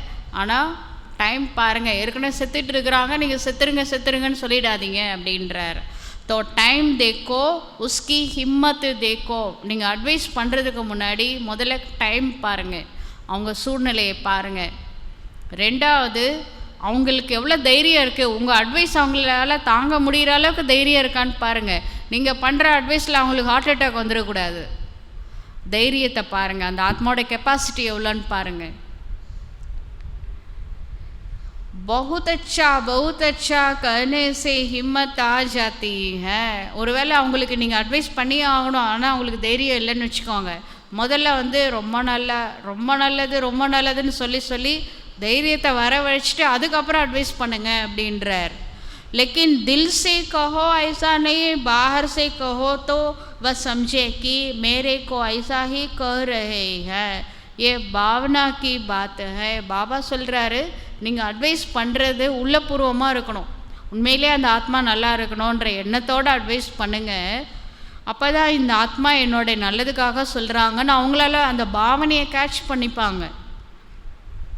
தில் கா பாவ் ரஹம் கா ஹோ. உண்மையிலே நம்ம அட்வைஸ் பண்ணுறதுக்கு முன்னாடி உண்மையிலே அவங்க நல்லா இருக்கணும், அவங்க தவறு செய்யக்கூடாதுன்ற ஈவு இறக்கத்தோடு தான் பண்ணணும். இரக்க பாவம் முதல்ல இருக்கணும் மனசில். तो उसके दिल को रहम का भाव लगेगा. அந்த இரக்கத்தோட அவங்களுடைய நல்லதுக்காக நீங்கள் அட்வைஸ் பண்ணும் பொழுது உங்கள் வைப்ரேஷன் வந்து அவங்க மனசுலேயும் அந்த இரக்கத்தை கிரியேட் பண்ணும். இவங்க என்னோட நல்லதுக்கு தான் சொல்கிறாங்கன்றதை அந்த ஆத்மா ஏற்றுக்கும். इसलिए सदा बधाइयाँ देते रहो. அதனால நீங்கள் எல்லாருக்கும் வாழ்த்துக்களை சொல்கிறதோட இதுவே பெரிய விஷயம், வாழ்த்துக்களை சொல்லிகிட்டே இருங்க அப்படின்றார். பதாயா லேத்தே ரஹோ. மற்றவங்களுக்கு வாழ்த்துக்கள் கொடுங்க, மற்றவங்ககிட்டருந்து வாழ்த்துக்களை எடுங்கள். ஆசீர்வாதம் கொடுங்க, ஆசீர்வாதம் எடுங்க. இதுதான் நம்ம வேலை. ஏன் பதாயி வரதான நீங்கள் கொடுக்குற இந்த வாழ்த்துக்கள் ஆசீர்வாதமே ஒரு மிகப்பெரிய வரதானமாக அந்த ஆத்மாவுக்கு மாறிடும். जैसे आज के दिन को गायन करते हैं शिव के भंडारे भरपूर, तो आपका गायन है सिर्फ बाप का नहीं. இப்போ சிவ பாபாவுடைய கசானா பர்பூராக இருக்குது, உள்ளம் நிறைஞ்சி இருக்குன்னு சொல்கிறீங்களே, இது வெறும் ஏன் பண்டாரா பர்பூர் கிடையாது, உங்கள் பண்டாராவும் பர்பூராக இருக்கணும் அப்படின்றார். சிவ பாபாட்ட வந்து இல்லைன்ற பொருளோட யாரும் வெளியில் போகக்கூடாதோ, அதே மாதிரி உங்கள் பக்தர்கள் உங்ககிட்ட வந்து இல்லைன்னு போகக்கூடாது. உங்கள் மனசும் பெரிய மனசாக ஆக்குங்க. உங்கள் மனசுலேயே நிறைய விஷயங்கள், நிறைய கசானா சிவ பாபாவுக்கு சமமாக மாற்றுங்கன்றார். तो आपका गायन है सिर्फ बाप का नहीं, सदा भंडारा भरपूर हो. உங்கள் மனசில் எல்லா விதமான பண்டாராவும் நிறைஞ்சி வழியிட்டோம் சிவபாபா மாதிரி அப்படின்றார். தாத்தா கே பச்சே தாத்தா பன் ஜாओ. வள்ளலோட குழந்தை வள்ளலாயிடுங்க. सुनाया था ना, भक्त है लेवता और आप हो देने वाले देवता, तो दाता माना देने वाले. பக்தர்கள் வந்து கடவுள்கிட்ட கேட்குறாங்க. பக்தர்கள்னால் லேவ்தா கேட்கக்கூடியவர்கள், குழந்தைங்கன்னா தேவ்தா கொடுக்கக்கூடியவர்கள். நீங்கள் கொடுக்கக்கூடியவர்களாக மாறிடுங்க. किसी को भी कुछ थोड़ा भी देकर फिर आप उनसे कुछ ले लो तो उसको फील नहीं होगा. இப்போ ஒருத்தவங்களுக்கு முதல்ல தைரியம் கொடுங்க, குஷியை கொடுங்க, ஏதோ ஒன்று கொடுத்துட்டு அதுக்கப்புறம் அவங்ககிட்ட ஒரு அட்வைஸ் கொடுத்தீங்கன்னா அவங்க மாறுவாங்க. எடுப்பில் நீங்கள் போய் அட்வைஸ் பண்ணுறதுனால தான் அவங்களும் மாற மாட்டேங்கிறாங்க, அவங்களும் மனசு உடையிறாங்க. அதனால் பாபா சொல்கிறாரு, ஒன்று கொடுங்க, அதுக்கப்புறம் நீங்கள் சொன்னீங்கன்னா அவங்க ஃபீல் ஆகாது, ஃபீலிங்ஸில் வரமாட்டாங்க. फिर कुछ भी उसको मना सकते हो. அப்புறம் நீங்கள் சொல்கிறத உண்மையில் அவங்க கேட்பாங்க. लेकिन पहले उसको दो. ஆனால் எடுப்பில் அட்வைஸ் பண்ணிடாதீங்க.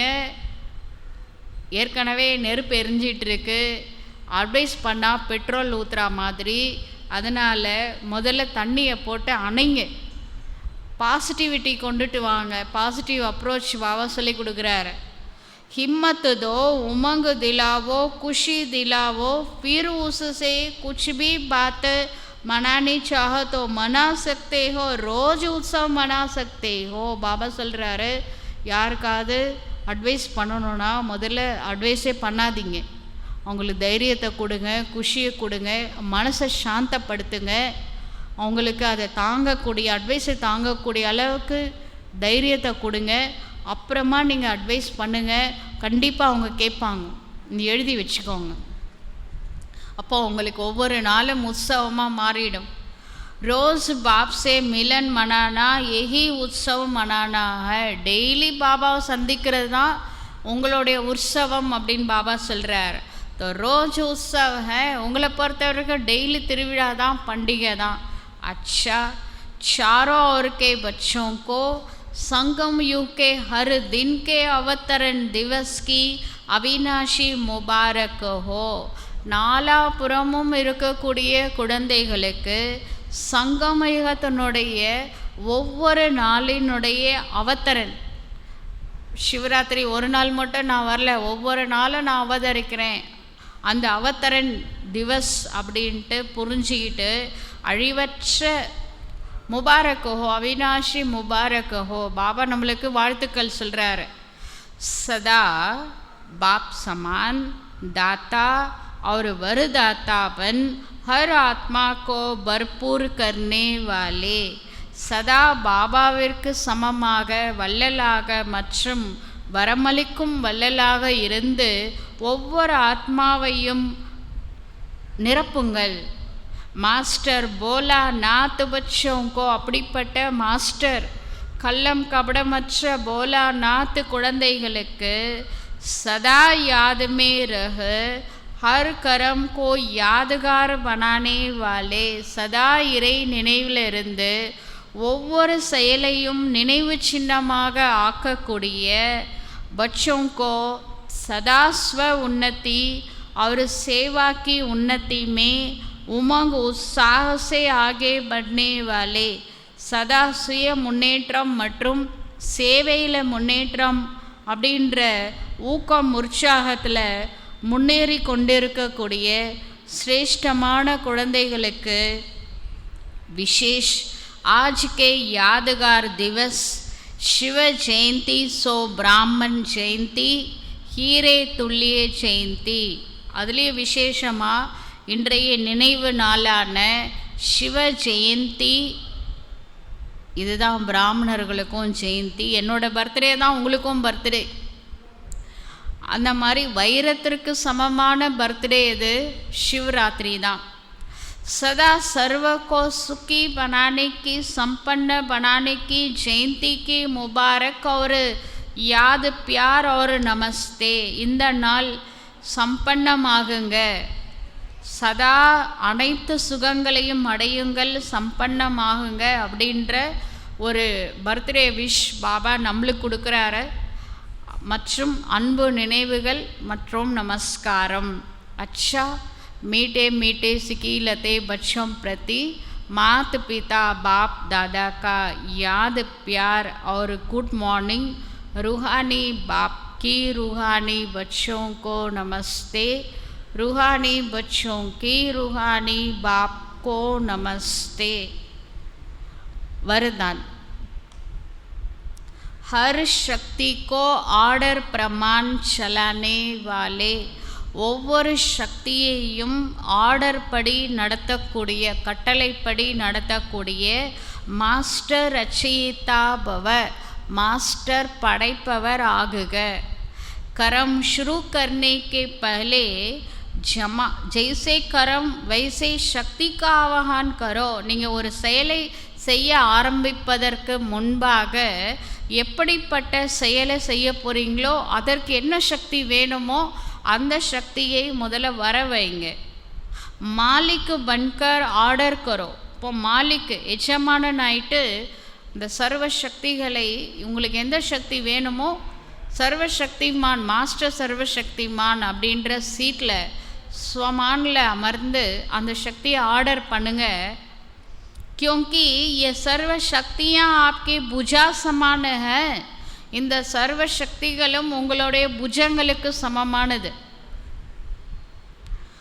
आपकी भुजाएं आपके ஆர்டர் के बिना कुछ नहीं कर सकती. உங்கள் கை இருக்குல்ல, உங்கள் கை மூலமாக ஒரு காரியம் செய்ய போகிறீங்க. ஒரு பழம் எடுத்து யாருக்கோ கொடுக்கணும். நீங்கள் நினைக்காம உங்கள் கை வேலை செய்யுமா?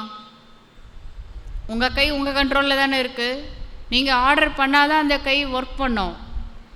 ऑर्डर करो, सहन शक्ति कार्य सफल करो, तो देखो सफलता हुई पड़ी है. இப்போ உங்களுக்கு அஷ்டபுஜாதாரி நீங்கள் அப்படின்னு நினச்சிக்கோங்க.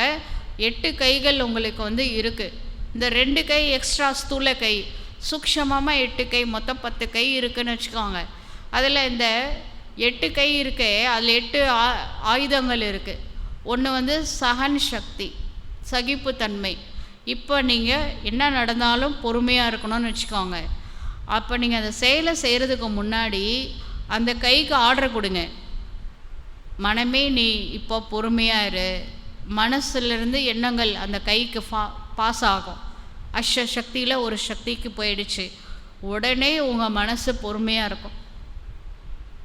பொறுமையாக இருக்கிறது மட்டும் பெருசு இல்லை. சில நேரங்களில் அந்த நேரத்தில் பொறுமையாக இருப்போம், அதுக்கப்புறம் பார்க்குறவங்களுக்கெல்லாம் புலம்பிகிட்டு இருப்போம். காரணம் என்ன? சக்தி இல்லை, அடுத்த சக்தி என்னது? உள்ளடக்கும் சக்தி குறைவாக இருக்குது. உடனே என்ன பண்ணுங்க, இப்போ உள்ளடக்கும் சக்தியே எமர்ஜ் பண்ணு அப்படின்னு சொல்கிறீங்க. உடனே அது எமர்ஜ் ஆகிடும். அப்புறம் நீங்கள் புலம்ப மாட்டீங்க. பொறுமையாக இருக்கிறது பெருசு இல்லை. பாதி கிணறு தாண்டி இருக்கீங்க, மீதி கிணறு தாண்டணுன்னா என்ன பண்ணணும்? கொஞ்சம் கண்ட்ரோலிங் பவர் வேணும். புலம்புறதை நிறுத்தணும். அப்போ வந்து உங்களுக்கு ஃபுல் பவர் கிடைக்கும். அப்போ பாபா சொல்கிறாரு, நீங்கள் ஒவ்வொரு சக்தியும் செய்கிறதுக்கு, ப்ராக்டிக்கலாக செய்கிறதுக்கு முன்னாடி ஆர்டர் பண்ணுங்கள், அப்புறம் செய்யுங்க. लेकिन ऑर्डर करने के बजाय डरते हो, कर सकेंगे वा नहीं कर सकेंगे. கைக்கு ஆர்டர் பண்ணுங்கள், கை வேலை செய்யும். அதுக்கு பதிலாக பயப்படக்கூடாது. நம்மளால் செய்ய முடியுமா, நம்மளால் பொறுமையாக இருக்க முடியுமா, நம்மளால் வந்து சகிச்சிக்க முடியுமா, இப்படிலாம் உங்கள் மேலே உங்களுக்கு டவுட் வரக்கூடாது. பயப்படாதீங்க. इस प्रकार का डर है तो ஆர்டர் செல் नहीं सकता. உங்களுக்கு உங்கள் கை யூஸ் பண்ணுறதுக்கு பயம் இருந்தால் கண்டிப்பாக உங்கள் கை வந்து நீங்கள் சொல்கிற பேச்சு கேட்காது. பயம் இருந்தால் நான் கேட்க மாட்டேன்னு சொல்லிடுச்சு.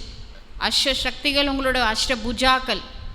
ஆனால் எல்லா புஜாக்களையும் ஆர்டர் படி நடத்தணுன்னா முதல்ல தைரியம் இருக்கணும். நான் சொல்கிற பேச்சை என் கை கேட்கும்னு உங்களுக்கு நம்பிக்கை இருக்கணும்.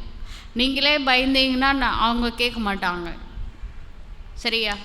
इसलिए मास्टर रचयिता बन हर शक्ति को ऑर्डर प्रमाण चलाने के लिए निर्भय बनो. அதனால் மாஸ்டர் படைப்பவராக இருந்து ஒவ்வொரு சக்தியையும் உங்களுடைய ஆர்டர் படி நடத்தணுன்னா ஃபஸ்ட்டு பயப்படாதீங்க. யாருக்கும் பயப்படக்கூடாது. நிர்பய் அவஸ்தாவில் வாங்க. அப்புறம் உங்கள் சொல்கிற பேச்சை உங்களுடைய சக்திகள்லாம் கேட்பாங்க. உங்கள் புஜாக்கள் தானே, நீங்கள் சொல்கிறது கேட்காம யார் சொல்கிறது கேட்க போகிறாங்க? ஸ்லோகன் சொல்கிறார், सहारे दाता बाप को प्रत्यक्ष कर सबको किनारे लगाओ.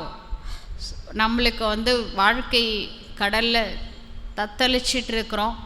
நம்மளுக்கு சிவபாபா வந்து ஒரு போட்மேனாக படகோட்டியாக வந்திருக்கிறாரு. நம்மளை வந்து கைப்பிடிச்சு தூக்கி அவரோட போட்டில் போடுறாரு. இப்போ பாபா சொல்கிறாரு, அந்த சஹாரே தாத்தா, காப்பாற்றக்கூடிய வள்ளல், நம்மளுக்கு உதவி செய்யக்கூடிய வள்ளல் யார்? பாபா. அவரை பிரத்யக்ஷம் செய்யணும் அப்படின்னா மற்றவங்களையும் கொஞ்சம் காப்பாற்றுங்க, மற்றவங்களுக்கும் உதவி செய்யுங்க அப்படின்றார். सूचना है, आज मास का तीसरा रविवार है.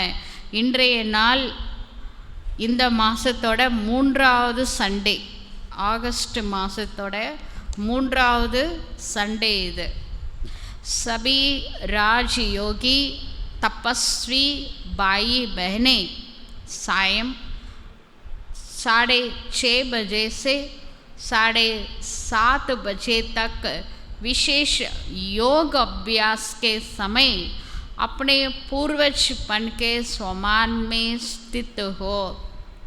இப்போ அனைத்து ராஜயோகி தபஸ்வி சகோதர சகோதரிகள் இன்று மாலை 6:30 மணியிலிருந்து 7:30 மணி டே, எப்போவுமே மாதம் இருக்கக்கூடிய இந்த விசேஷமான இன்டர்நேஷ்னல் யோகா டேயில் விசேஷமாக யோகா அபியாஸ் பண்ணும் பொழுது நான் பூர்வஜ ஆத்மா, நான் மூதாதையர் அப்படின்ற சொமாலில் நிலச்சி இருங்க.